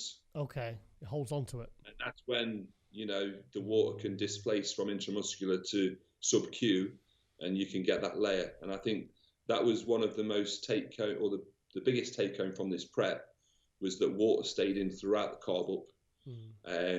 It did lower a little bit, but it was definitely still flushing through it and nice. You're probably looking at dropping from 8 to 10 litres for the Wednesday, Thursday, Friday, to perhaps a 6 on the Saturday and a 4 on show day. Right. So at what point, say, from the Wednesday to the following Monday, do you feel that you looked your best? To be fair, I had obviously a pizza on the show night Sunday. Okay. Well, I had 3 pizzas, but they were thin ones. They don't count. They're pussy pizzas. Yeah, pussy pizzas. And then on the Monday, I had a full day of eating. I only ate 3 meals, but they was all big, hearty meals like lasagna. And I asked for a lasagna and a bolognese in one restaurant, and the guy just couldn't get his head around the fact that I wanted 2 meals. Really? Well, you were sat down or stood up? Both. I think when he stood up, he was like, "Oh, okay, I get it. Yeah. Flex the arm. Show him. Say, look, I need to feed these. Yeah. So I took a video on Tuesday morning after I'd flew back.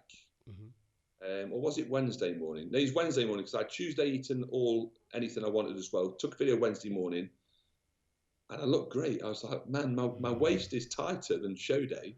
Wow. I posted a video on Instagram, actually.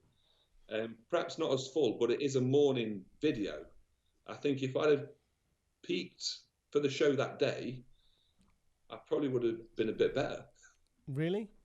That was after all the crap food. So yeah, I know people say that all the time, whether it's to do with a little bit of like stress dropping off, your body just being happy. I'm not sure.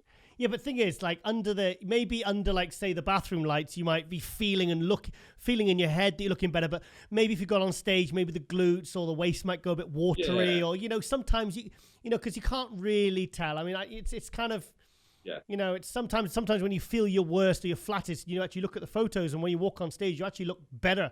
In the pictures, it's kind of a bit of I think you can trust your own mind at that point. I think that's where a coach kind of comes in handy. Definitely, man. I think. Just to put a solid answer on your question, I just can't really say anything other than I think the peak was perfect, and the show day just went to plan as plan could be. Well, your tan looked great, everything. So what was it? So obviously now James, a fellow Brit, won. What was that like being there for him? Obviously knowing with everything, because we've all kind of been through the whole Luke situation. We've all kind of, everyone's been through the COVID situation, and it's we all want kind of like happy endings to whatever we can get this year. So what was that like, for James? Because I know you're good friends with James. What was that like? Tell us. It was unbelievable. I could see him on stage welling up because he knew it was coming after certain people had been called out in places. Right. And I was there with him. I could see him looking around, trying to compose himself, ready for that call out. It was just an emotional moment. It was fantastic to see him get the win, well-deserved win. And, we've had many conversations that weekend about me and about him and how he's progressed. And we both agree that, you've got to do a certain amount of time in the IFBB competing before you're not just a number for the judges, but you're a name. Yeah. And James has done that. James has forged his name within the IFBB as one of the top bodybuilders in the world now, and he deserved that win. He'll go to the Olympia and he'll just keep growing from there. And that's exactly what I kind of foresee for myself now, that compete again next year. People will know who I am. I will get first call outs, and that win won't be too far away. So going back to James, is that 2-1 now between you and him? Because you remember 2015, you won that. That was your first, because you stepped up from the Classic in 2012. You took 3 years off. You came back in 2015. I remember John Plummer from Flex Magazine saying, Giles is this guy that's won the Zach Khan Classic. He's absolutely amazing. Do you know him? I said, no, I've never heard of the guy. I said, you came up to the British. You won the British in the super heavyweights. James, what was James there? Was he second or? can't remember. No. To be honest with you, James had a few bad years when I came up. He won in 2014. That's correct. Yeah, Nathan Diasha won the heavyweights in the overall. Yeah, and then he actually, I don't know whether he made the top 6 Giles in 2015. That's right. He didn't place. Place. Then obviously 2015. Then 2016, you kind of reversed roles with James because you had a really bad year in 2016. That was when Luke won. Luke Sando won, and then I don't know where James was then. Laurie Carr came second. I came third. Yes. And I think Samson came 4th and James came 5th. Yeah. So it's quite cool. Like a couple of years later, here you all are with your pro cards, all progressing, all looking absolutely amazing, all not just progressing, but really progressing fast and looking like you. Yeah. I mean, all of you belonged up there. You know, you look like. I mean, the UK really represented in this show. Yeah, I don't think there's a 1 week one of us. You know, if you look at James and Samson, who've been around a few years, and then if you look at me and Mark, who have stepped in, we are on their heels, and I think they know it. Yes. You know, we've got Cuba. Cuba's young; he's only 26. He did a great showing, and I think he knows himself. He just needs a few more years of building more mass, thickness, and density, and he'll be right up there as well. Yeah, he's young. So, who was this other tall guy you were backstage with that we saw the picture of? He was from the Czech Republic. I can't remember his name exactly, but he is the tallest IFBB pro, and I'm going to call him the tallest IFBB pro classic class. Okay. Bodybuilder in the world. Oh, so he's classic. He's a classic, yes. I think he's 6'8". What? Yeah, but he came 4th. He had a very good placing and a very tough lineup. So. Yeah, he did well. 6'8", because I could see you were like trying to out angle him a little bit with because your arms looked colossal. They looked about 25 inches in that picture, and I was trying to like work out because you looked exactly the same height because you're 6'5" and he's he's getting the arms out. Yeah, on there. Yeah, you look bigger in the picture. So, I was a bit worried, to be fair. I thought, do you know what? I can't be fucking beating a photo by a classic guy. Yeah, exactly. Otherwise, you're going to have to, compare yourself to how you looked in 2012. We got him. So, so what's this rumour I hear that you're not doing the British Grand Prix? Please tell me it's not true.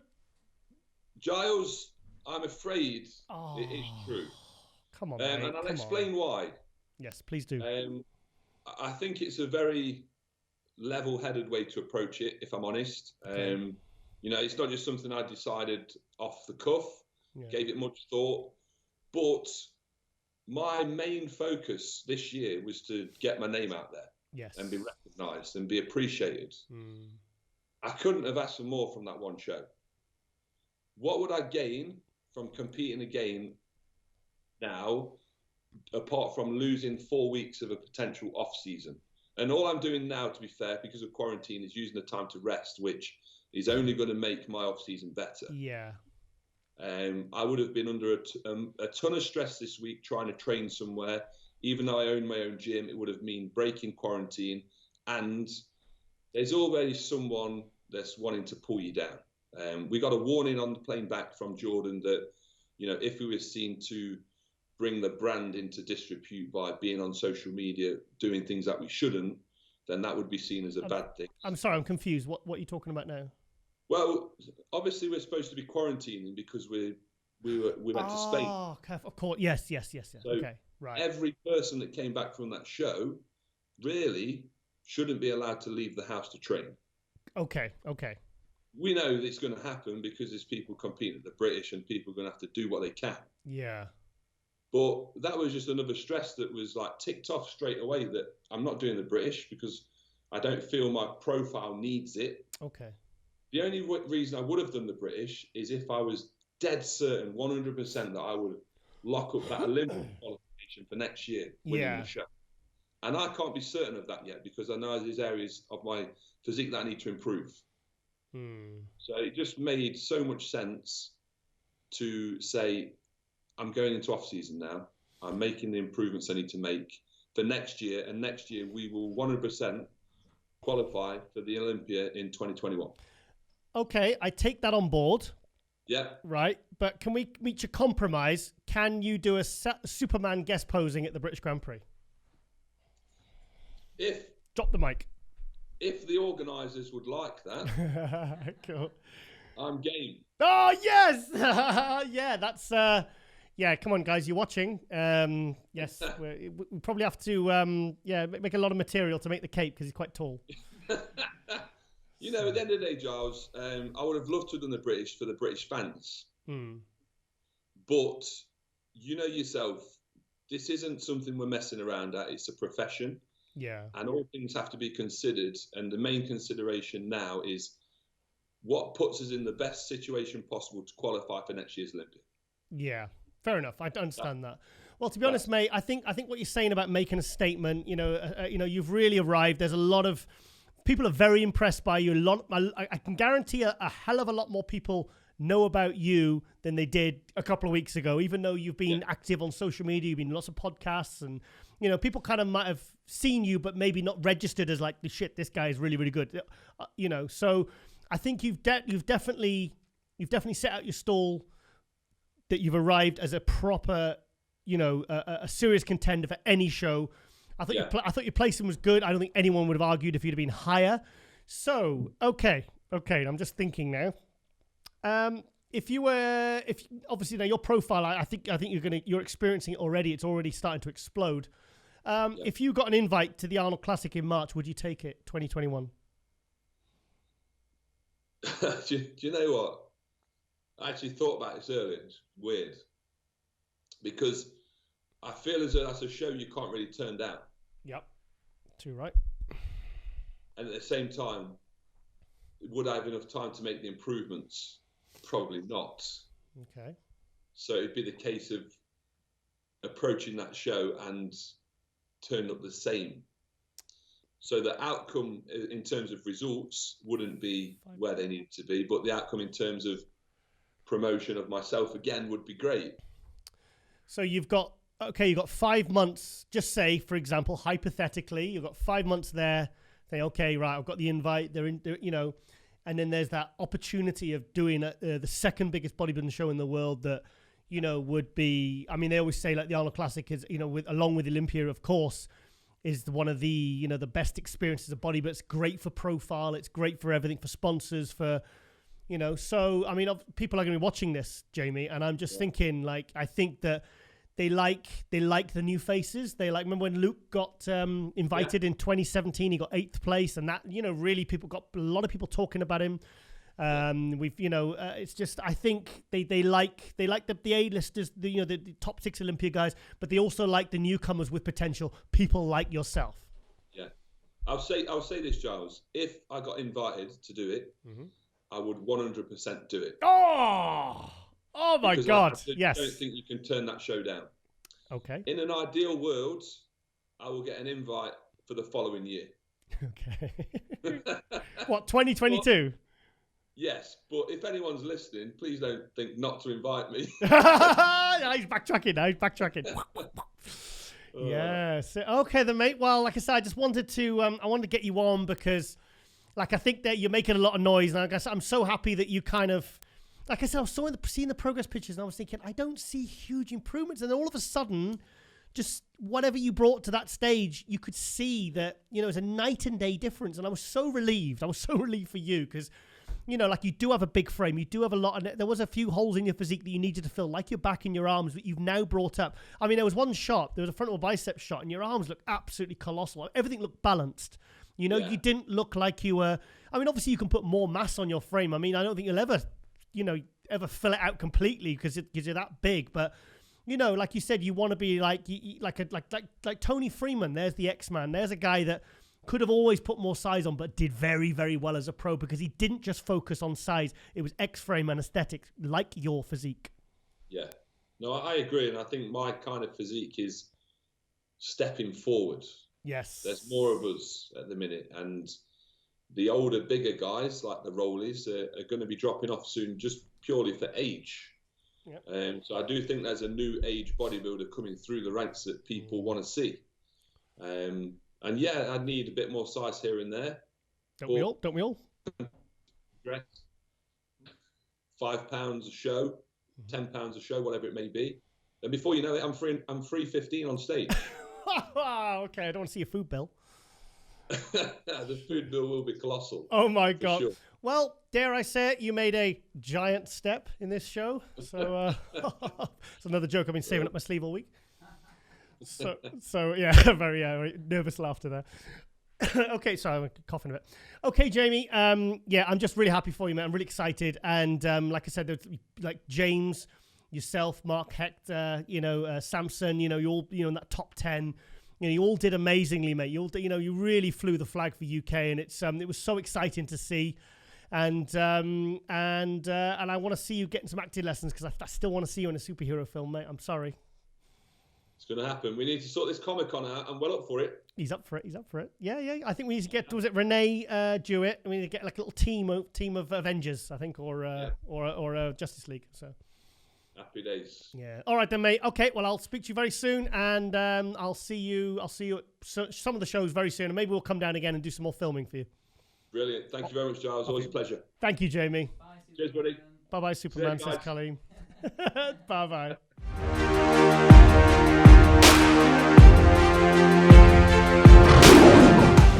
Okay, guys, it is shout-out time for episode 13 of MDE Global Muscle. And first one up, we have Ole Krivy. I hope I said that right. Okay, this is a guy that really impressed me at the Europa Pro the other weekend in Alicante, Spain. He was second, a very, very close second place to Angel Calderon in the 212. And this was him 6 days out. So this is before he's cut water. As you can see, he's absolutely phenomenal. I mean, the condition, the thickness, the balance. Angel Calderon, he was a lot wider and thicker and more denser.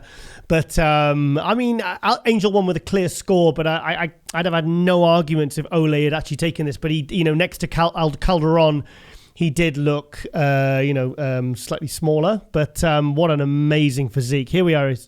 This is him on stage last weekend. Got to get this played. Look at that. There we are. They are. There's Jose Raymond there, the Boston Mass Insanity. That's contest condition. Now, he is a guy that really, really nailed his conditioning. Look at that. I mean, I've seen him before, but he has impressed me. But, in Alicante, he absolutely blew me away. I was just so impressed with him, so impressed. I mean, the top two really were clear, Angel Calderon and Ole. But, he's really, really on the up. I mean, look at this. He's not even tensing, and the striations, the hardness, the fullness. I mean, here's a guy that you can say peaked absolutely perfectly. Look at that. What do you think, Colin? Looks like a sat-nav. You know, all the lines. Looks like a sat-nav. That's a new one. I've never heard that one before. Yeah, so I just can't look at that. Look at the condition. Look at the detail. I mean, he looks like he's carved out of stone. I mean, obviously in the back. I mean, next to Angel's just like a wall of muscle, absolute wall of muscle. I mean, look at that. I just can't. I don't want to take it off this video because it's just. I mean, that he must have been very, very happy when he woke up that morning. There's a guy who's. It's very rarely you look at a competitor and you think, my God, this guy's absolutely peaked 100% bang on. So I just want to leave it on this. It's amazing.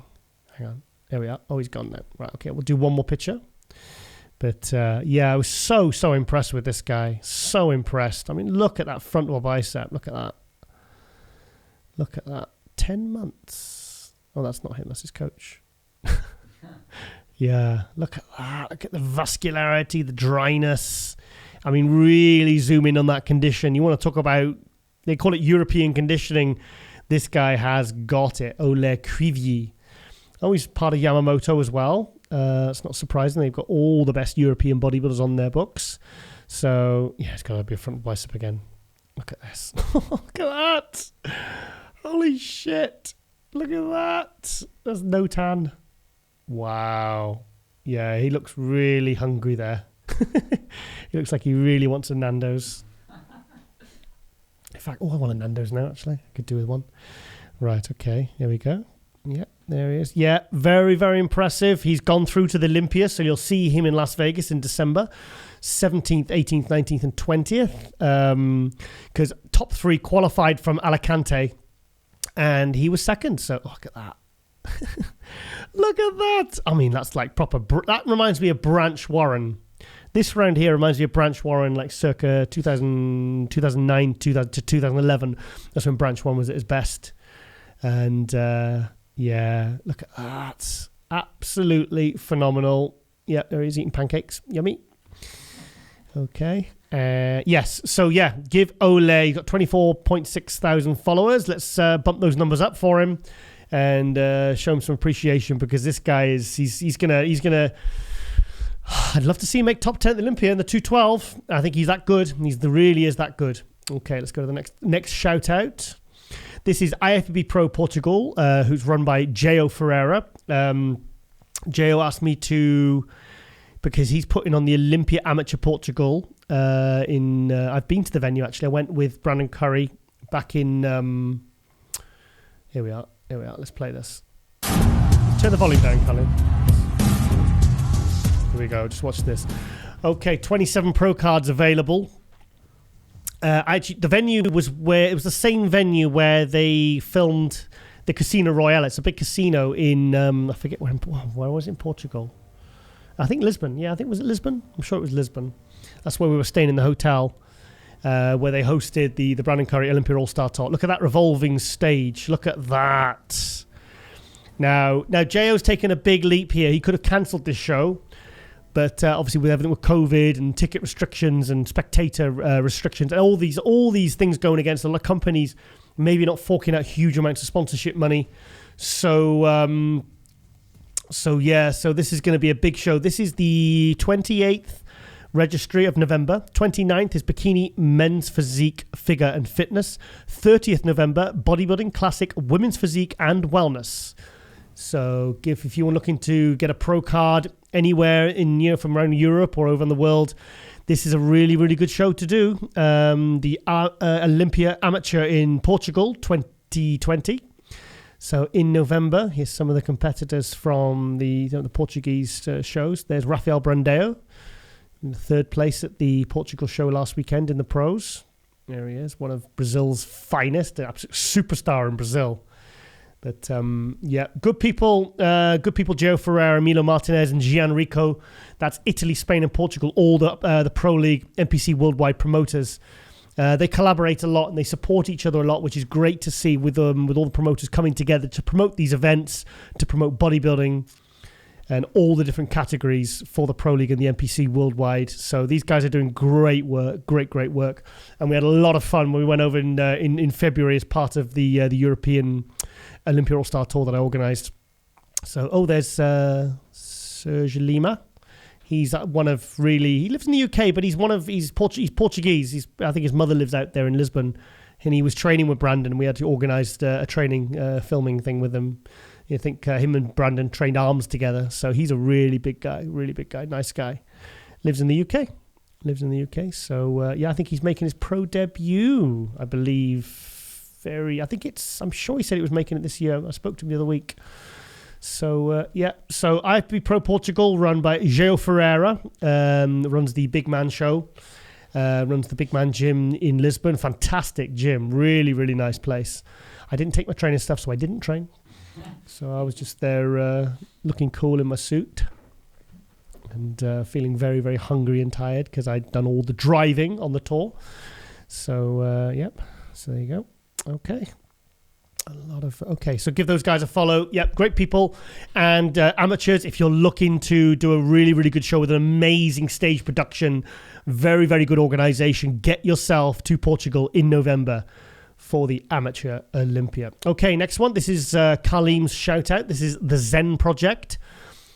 Zen Moratis, bodybuilding, fitness, and portrait photography.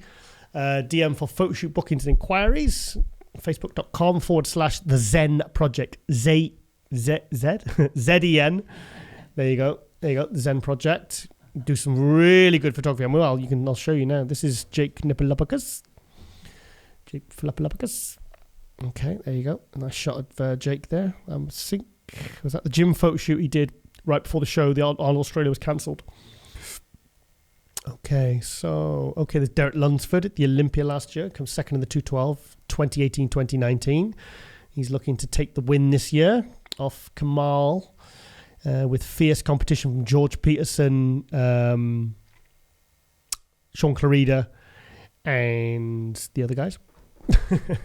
Just look at that. Look at the fullness in his shoulders. That's a great picture, that one. Great picture. There's a nice shot here of Holy Roly. Roly Winkler. Yeah, I tell you, I know when that was taken, Carleen. The exact moment that was taken. That was taken at the 2019 Olympia. There's Roly, Brandon Curry, and Dexter Jackson. That was when they announced, they did like a little tribute to Franco Colombo. So they brought it up on the screen. And right before the evening, I think it was a pose down of the awards, they played it on the screens. And all the guys, they stood like that. They turned around and they looked up and watched the tribute to the two-time Mr. Olympia, Franco Colombo. Obviously, Arnold Schwarzenegger is one of his best friends. Won the Olympia in 1976 and 1981. Obviously, one of the stars of Pumping Iron. So they are the guys giving kind of nod of respect to one of the greats there who passed, sadly, left us last year. Nice photo, nice picture there of Arnold with presenting to Janet Leog, the bikini winner at the Arnold Australia. Okay, there's Tony Doherty, great guy. Okay, yeah, really, really nice photographer. We need good photography. Please don't let this art die out and everyone take pictures on their cell phones. It's there's Luke, our dearly departed friend Luke Sando. Today would have been the Juggernaut's birthday, happy birthday Luke Sando. Yeah, we miss him, we all miss him. Yeah. Oh, Luke, great guy. So yeah, there we go. Okay, there's Kamal. I'm assuming when he won the 212 Olympia last year at age 47. They are the Zen Project. This was your moment. That's nice. Yeah, there's Eduardo Correa, Sean Clarida, and Sami Al-Haddad. I think we've had, apart from Eduardo, we've had all of those on the show on Global Muscle. So yeah, good. Well, I was a photographer for many years, so like a lot of people, I can appreciate very, very good photography. So keep it going, mate. Keep it going, Zen, Zen Moratus. So give this guy a follow, Zen Project. Keep a close eye on all his photography. Give him a follow, give him some support, because it's important. Because at the end of the day, bodybuilding is a visual sport, and without good photographers to document that, then it's there's just going to be, well, it's just lost, isn't it, really? Okay, now this is a bit of an unusual shout out for the final one. This is a guy called Brandon Curry. So what are you laughing at? Okay, yes, he's got 997 followers. Oh, sorry, 997k followers. So I was about to say he deserves more than just over 1,000 followers, I think. So yeah, now the reason I want to post this, well, talk about his particular Instagram account, is because he posted this picture today.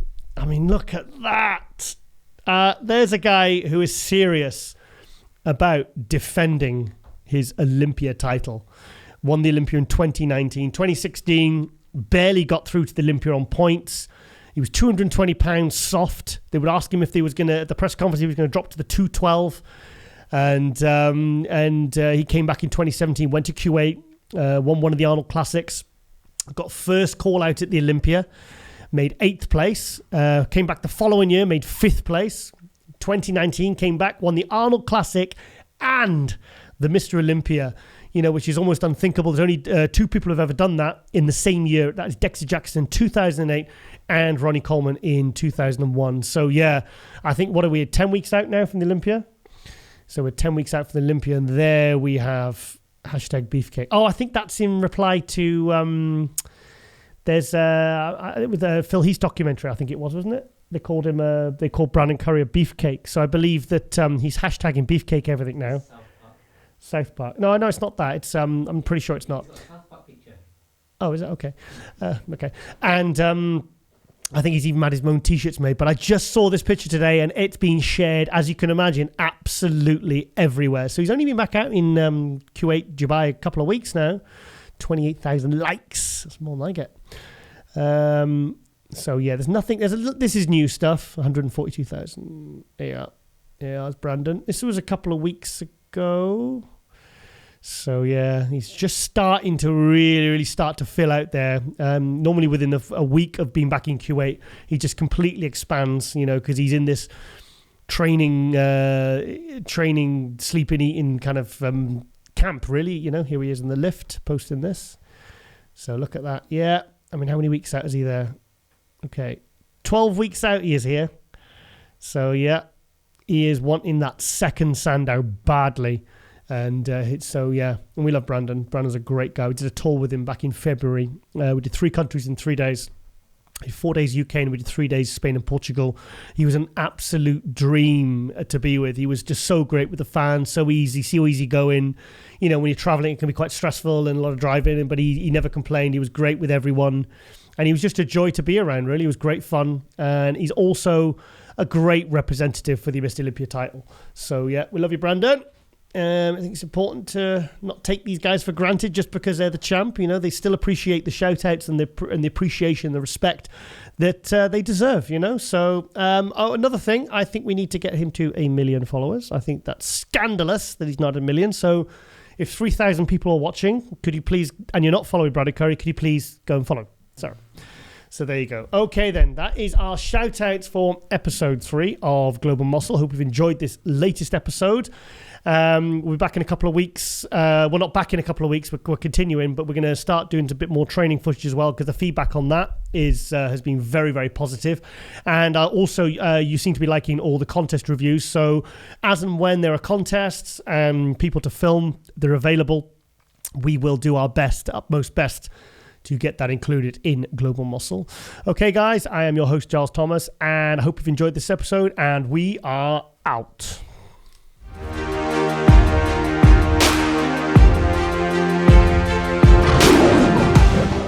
Okay, guys, we're going to do a European Championship pro review of the pro show the other weekend in Alicante, Spain. This footage has been sent to us courteous of Jonathan Morio from Demotors Pro. So big thank you to them for sending this quality footage. So, okay, so first up, we have Rafael Brandao. Rafael, for me, was the favorite going into the show. Saw him when he made his pro debut in 2017 at the San Marino. He's a big guy, 6'1". He's about 200. Actually, Chris Acito messaged me the other day. I think he's about 245, closing on 250 pounds.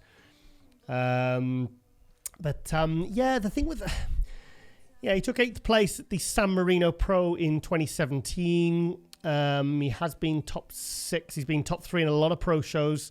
He is like really Brazil's kind of superstar bodybuilder really at the moment. I'll be honest, because he trains with Flex Lewis at the Dragon's Lair in Boca Raton, Florida. And then a few weeks out, he went back to Brazil, I think, to see his family. And for me, he seemed to lose a little bit of size in the upper body. I'm guessing because he's very, very, obviously he's a bit of a he is a superstar in Brazil. I think he was in demand. People wanted to see him. I think he was doing stuff with his sponsors. And to be honest, I think he kind of lost a lot of the fullness in his upper body that I felt like he'd gained in the last year from all the progress pictures we were seeing in the lead up. The legs are still absolutely tremendous. The condition was great. But I'll be honest, I expected him to take this show easily, and I expect him to be a little bit fuller in the upper body. But as you can see, he's still at a fantastic physique. But I'd just like to see a little bit more progress from him, to be honest. He's only a young guy in his 20s, and if you'd have seen the pictures and the lead up that he was posting at the Dragon's Lair, you'd have been really super impressed. Lost a little bit of that now. So, great poser. Great poser. Let's go to that now. They are. What's he posing to now? Can you turn the volume up a tiny bit, please, Colin? So we can hear a little bit of the music. He's posing Lady Gaga from that film, Star is Born. You've never seen it? Well, it's a chick flick, so... And you don't watch chick flicks, do you? So, yeah. Yeah, look at his legs. I mean, his legs are absolutely tremendous. So, yeah. So, Shemo couldn't get to the show. Really wants to go. But, he kind of looks not that dissimilar to how I saw him in 2017. But he made a lot of rapid gains. I think he's only 26, 27 now. We had him on episode of Global Muscle. Was it a few months ago? Was it back in May, April, May? Yeah, a long time ago now. But that was his first ever interview in English. So because he's been obviously learning English because he moved from Brazil to be relocated because he wanted to train at the Dragon's Lair with Flex Lewis and John De La Rosa and all those boys. So who is this now? Who we got now? Okay, let's just scroll across. Okay, try and do. Oh, it's Samson. Samson Dowda, Mr. Unlucky. Yeah, Samson. Oh man, what a year this guy's had. I remember, funnily enough, when Samson 2017, I remember he took 5th place at the UKF British Championships. That was the ones that James Hollinshead won the super heavyweights and overall. And then he won the Diamond Cup. And I remember someone in the industry, quite notable in the UK, saying, do you think these guys are getting pro cards too easily? And then just 2019, there he was placing 2nd to Nathan D'Asher at the British Grand Prix. I mean, he has made such rapid progress. He's had some good placings. After that, he was getting like 5th and 7th. He did, I think he did Portugal, did a couple other shows. But he's nearly there. He's got, as you can see, he's got beautiful aesthetics. Small. I mean, look at the tiny little knees, which obviously makes the quads and the calves look bigger. In Nigerian lion. Here we are. Let's go into some African style music. He's a good poser, Samson. You can see, if you're a 90s bodybuilding fan like myself, you can see a lot of influence from guys like Flex Wheeler, Kevin Navrone, definitely a lot of Kai Green in there. But, yeah, great. See, the way he angles his body, he's a big guy, but he's also got aesthetics. I mean, he's hitting vacuums off-season at 300 pounds. Don't be fooled by his aesthetics. He is a very, very, very big man as well. But obviously we all know about the debacle, the situation of when he went to Korea, arrived there and found he had to go into 2-week hotel room quarantine, very limited with food. Go back and watch a couple episodes ago when he was on Global Muscle. But he was literally running on the spot, doing cardio in his room, trying to do what he could with bands to try and even just maintain his muscle and compete. So what a situation he's been in. Then the show was postponed, and he had to. I think he was allowed out to go and train, but he still managed to take a very, very close second. Lost by 1 point at the Korea to Lee Seung-chul, the Korean bodybuilder, who was absolutely fantastic as well. So it wasn't like he lost to anyone who was, he didn't lose to a chump. But I really, really hope. I mean, Samson took 5th place here. And I really, really hope that he goes to the British Grand Prix, wins it, and qualifies for the 2021 Olympia, because I think we want to see a bit of a happy ending for this year, which has been very stressful. Because also he also tried to get to Tampa, and he wasn't allowed to fly at the airport from the UK. So he's really been through it, Samson. So who's next now? Who we got now? Okay, who we got? Okay, he's being shy, this guy. Not coming out. Oh. It's very tricky. It's Regan Grimes. Regan Grimes, yeah. Okay. Regan, another guy who's open, then he switched to classic. I thought that was a horrible idea. Even though he won the New York Pro as a classic, this guy, as you can see by that size and thickness he has, he really needs to be in the open because he's a tall guy, he's a big guy. I remember he got the 2018 Olympia. I think he was about 10th place, but he was off. He was really off. I mean, I've never really seen Regan like totally shredded. But, look, like the lower pec line there, you see, he still needs to be harder. But he's got everything there. I mean, top to toe, calves, hamstrings, glutes. He's very complete. He just needs to get that grainy conditioning, which, only comes from really suffering. Plus, he's still quite young. I think he's another guy in his mid to late 20s. But, real crowd favourite. Huge Instagram following, very, very popular. Looks like a men's physique guy in the face. Looks like a teenager. But then he's got this huge badass physique.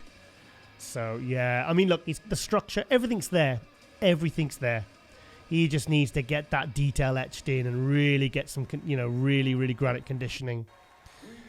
So that's Regan Grimes. Not overly impressed with his posing routine. Oh, here we go. 7th place.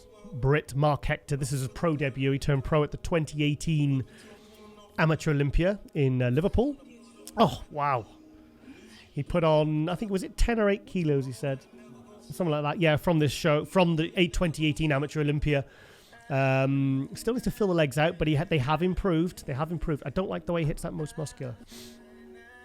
But this guy was the talk of the... not that guy, the judge getting up. This guy, Mark Hector, was the talk of the show. It was actually Abdullah, Brandon Curry's coach from Oxygen Gym in Kuwait, that reached out to him, I believe it was last year. And he said basically what he said to Brandon Curry after the 2016 Olympia. Brandon Curry got completely unplaced. Last place at the Olympia. He said, I believe you have the tools to become Mr. Olympia. He said exactly the same to Mark Hector. Oh, look at Riddle bicep. Look at the way the delts are popping there. Look at the way they're jumping off the bone there. Look at that. This is a fresh physique. He's 33 years old. He's been prepped. Like I say, he's going back and forth now to Abdullah in Kuwait. And he's actually doing... it's announced now he is doing the British Grand Prix. I'm very, very pleased to hear that. I think it's going to be a real battle between Samson Dowda and Jamie the Giant, Jamie Christian-Johal. But look at the guy's structure. I mean, what? Come on, come back. Come back, Mark. Where are you gone? Come back. Here we are. I mean, look at the shoulder to waist ratio. Look at that. I mean, that obviously that is largely genetic, but I mean, having a good structure is half the battle. But this guy, look at that. Look at the arms. Everything. Tight midsection. Beautiful aesthetics. Yeah, this is the one that really got tongues wagging from this show. What a pro debut. 7th place. Could have been higher. No one would have argued. Oh, James Hollinshead. Here we go. Here we go. Is the winner of the show. What a year he's had. Oh, he's bringing on Luke Sandow's t-shirt. One of his best, or his best friend who died obviously this year. Back in May. Yeah, hit us all very, very hard. Hit the whole bodybuilding community all over the world very, very, very hard. James managed to pull what he could from the ordeal, and he went basically deep into prep to keep himself focused, to give him something positive to kind of channel his energies into, and it's something positive came from something really tragic here. So it looks good. Looks much better in this footage than the live stream. Yeah, I mean, James is a really big guy. I mean, I think he's about 5'11". He's about 200, he's in the high 260s here, might even be 270. It's the best posing routine I think I've seen from him. He wasn't known for his posing a few years ago. But, yeah, James had some good placings, I believe. I've got 4th at Prague 2018 in my head. Or was it 2019?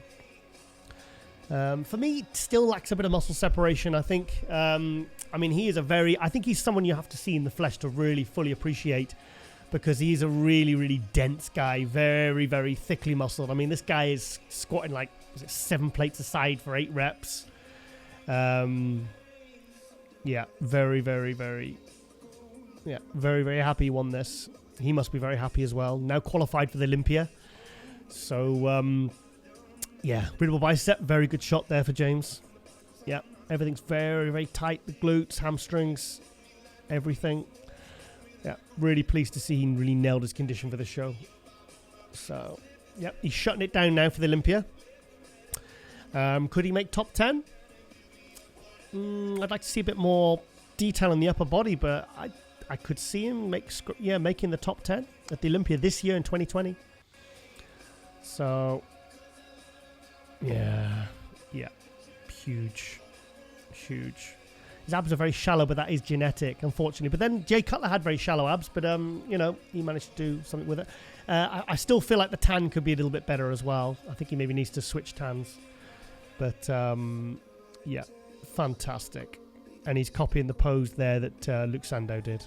So yeah, nice tribute there to his friend, someone we all miss. Fantastic. Yeah, well done, James. Good on you, mate. Good on you. Yeah, very hard worker. Cardio at 4 a.m. every morning, all year round. Right, let's scroll a little bit. Okay. Oh, Andrea Muzzi, 6th place. Yeah, this was... look at the size. Carly, look at the size of this guy's legs. Prepped by Mauro Sassi from Team Stones. Yeah, for me, he was one of the pleasant surprises of the show. Again, another guy who looks really good on Instagram, but looked equally as impressive as when he hit the stage. Very big. I mean, this guy's 270 pounds on stage. Legit 270. Yeah. Very thick. Posing's not that great. But who cares when you've got quads like that? Jeez. Isn't it? Wow. I bet his legs rub together when he walks. Yeah, he waddles. He doesn't walk because his quads are too big. Come on, come back, Andrea, please. Stop posing to your mates on the right side of the stage. Right, let's just scroll across a little bit. Yeah, what a monster. I mean, his legs must weigh 100 pounds each. Yeah, great showing for Andrea there. They call him Muscular. So I think we'll get him on the show with Moro. Moro can translate for us. I believe that Andrea from Italy obviously doesn't speak much English at all. I don't think he speaks a word. Maybe hi. Yeah, fantastic. Okay, let's go to the next. Oh, Lucas. Lucas Sladle in second place. Now, Lucas, I'm sure I've got 4 pro show wins in my head. He's about 240 pounds here, but he used to do, he won the Toronto Pro as a 212 a few years ago. He's done several Olympias. I'll be perfectly honest, this is the worst condition I've ever seen him in. It is. Yeah, it's the worst condition. And the thing is, his conditioning's not bad, it's just not great for him because Lucas is normally like, I remember at the Olympia, it was last year, the year before, and I said, Lucas is off. I said, but in this group, he's still actually the hardest because his conditioning is set so high. He's normally head to toe, like striated, detailed, dry, and he's lean here, but he's not. He looks 4 weeks out from what you would normally expect to see Lucas. But yeah, here's a very successful bodybuilder from the Czech Republic here. Yeah, the detail's gone. Yeah, not much detail. I mean, I'm really comparing him to the Lucas of past. You know, I personally would have had Rafael Brandao ahead of him. I wouldn't have had him second. But top 3 go through to the Olympia, so Lucas is qualified for the Olympia. So hopefully he can drop a couple of kilos because he really needs to tighten up. He wants to make a dent at the Olympia. So, but here's a guy who always gets, kind of 10th through 15th at the Olympia.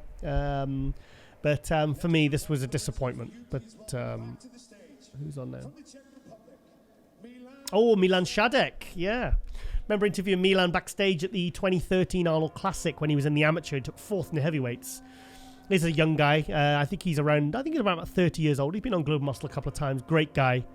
I've got mixed feelings about this appearance. I've seen him in better condition. I've seen him bigger. I was expecting, like Rafael, I was expecting more gains. I was expecting to be a bit bigger. And Milan has also received a lot of flack for his side delts. So, see, look, you can't really see it too much there. But if you look in his rear double bicep or his twisting shoulder pose, you can see that he's I don't think it's oil. I think it's just gear, basically. So there, I said it. Yeah, he's good. He's like Lucas. He started off in the 212. He's quite tall for he was probably too tall for the 212. He struggled to make 212. He won the Charlotte Pro in 2017, beating Craig Richardson in 3rd, Nicholas Vuliud in 2nd. Yeah, but the shiny shoulders, that's very distracting. Very distracting. His lower body is absolutely phenomenal. There you go, look. Shoulders. There you go. Look. Side delts. Not good. Yeah, judges will mark him down for that. Milan was 10th place here. Here's a guy who should definitely, at his stage of his career, should be making top 5 at least in a show like this. This was a disappointment for me. Yeah, like the shoulders there, look, see. Yeah, looks dodgy. Yeah, sort that out, mate. Get some massage on that. Stop shooting that area, basically. Yeah, and a bit of a petrol head. He was 6th place at the 2017 212 Olympia. Oh, God, shot really distracting there. That's really distracting. Yeah. Oh, my God, no. Yeah, that's bad. And the thing is, his rear double bicep is one of his best shots. So it completely ruins that shot for me. But, I mean, look at the guy. I mean, top-to-toe balance. Like Rafael, he's got very, very, very beautiful aesthetics. But I just expected more from him. I expected him to be better than this. Bigger, harder. And not to have, like, an amateurish side delt like that in both shoulders. Right, okay, who's next? Okay, who else? Oh, here we are, Jamie the Giant. Jamie was 9th place. Jamie Christian-Johal, a.k.a. The Giant, who was on Global Muscle. this episode, and also we did a leg training with him a couple of weeks ago. Would you believe Jamie is 6'5", hence the name The Giant. Front lat spread there, that's his best shot. 32-inch waist, 62 inches around the shoulders. Huge legs, thank God for a tall guy. Because if he's this tall and he didn't have good legs, I told him he'd be completely wasting his time as a pro. But I am a giant. Do you hear the music? I am the giant. What a great pro debut though for Jamie. Fantastic. I mean, he is probably on a few pounds under 300 pounds here. But as you can see, he's got a big frame to fill. But look, the aesthetics, it's all there. Needs more calves and hamstrings. Bit more overall, but if you look at when he turned pro in 2018, I mean, his arms and back were very, very weak areas, and he has brought them up. He said on this episode he was a good 10 pounds heavier, but with this quality 10 pounds, the muscle looks good, it looks hard, it looks separated, it's quality. Things are popping when he poses. Great detail in the legs, but. Yeah, he is a guy on the rise. I mean, he's huge potential. I still think he should go into movies, personally. But there you go. Yeah, look at the size of him. He's huge. This front lat spread. Wow. I mean, the shoulder to waist is absolutely insane. Absolutely insane. But here's a guy in his early 30s, keeps improving. He's going to be a superstar. I'd love to see him get to the Arnold Classic next year because I think he'd be a great addition to the Arnold Classic, just purely for the size of him. So, who's next? Who? Who's this? I don't know who this is. Oh, okay, I'm not familiar with this guy. Did he say Jean Charec or something? Yeah, I'm not really too familiar with this guy. Looks good, great legs. Obviously a little bit outsized. I'm assuming... No, he wasn't 10th. So what was he, about 8th or something? I don't know. I'm not sure. Let's just move forward. Okay. Who have we got? Okay, is this the pose down now, I believe?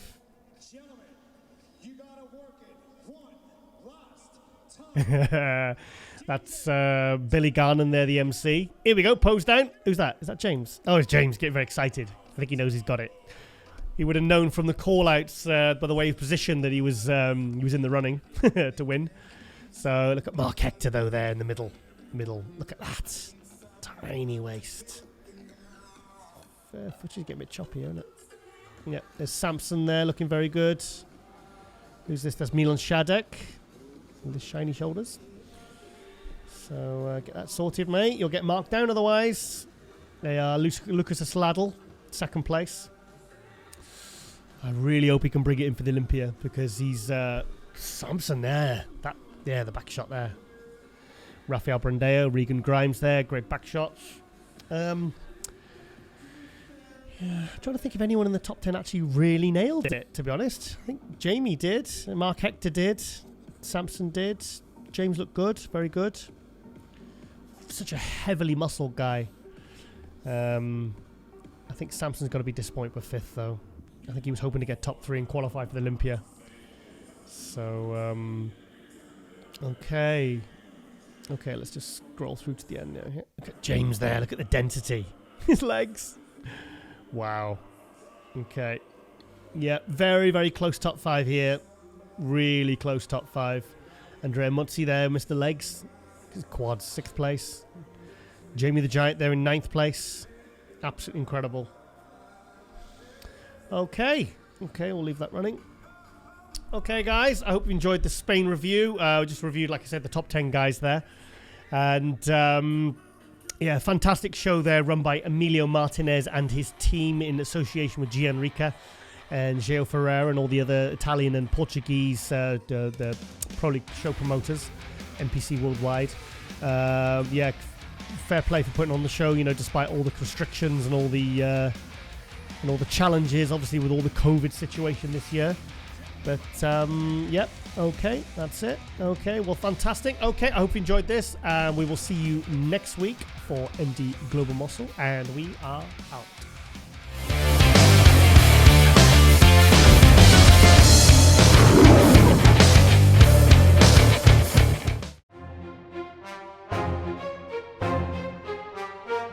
Definitely.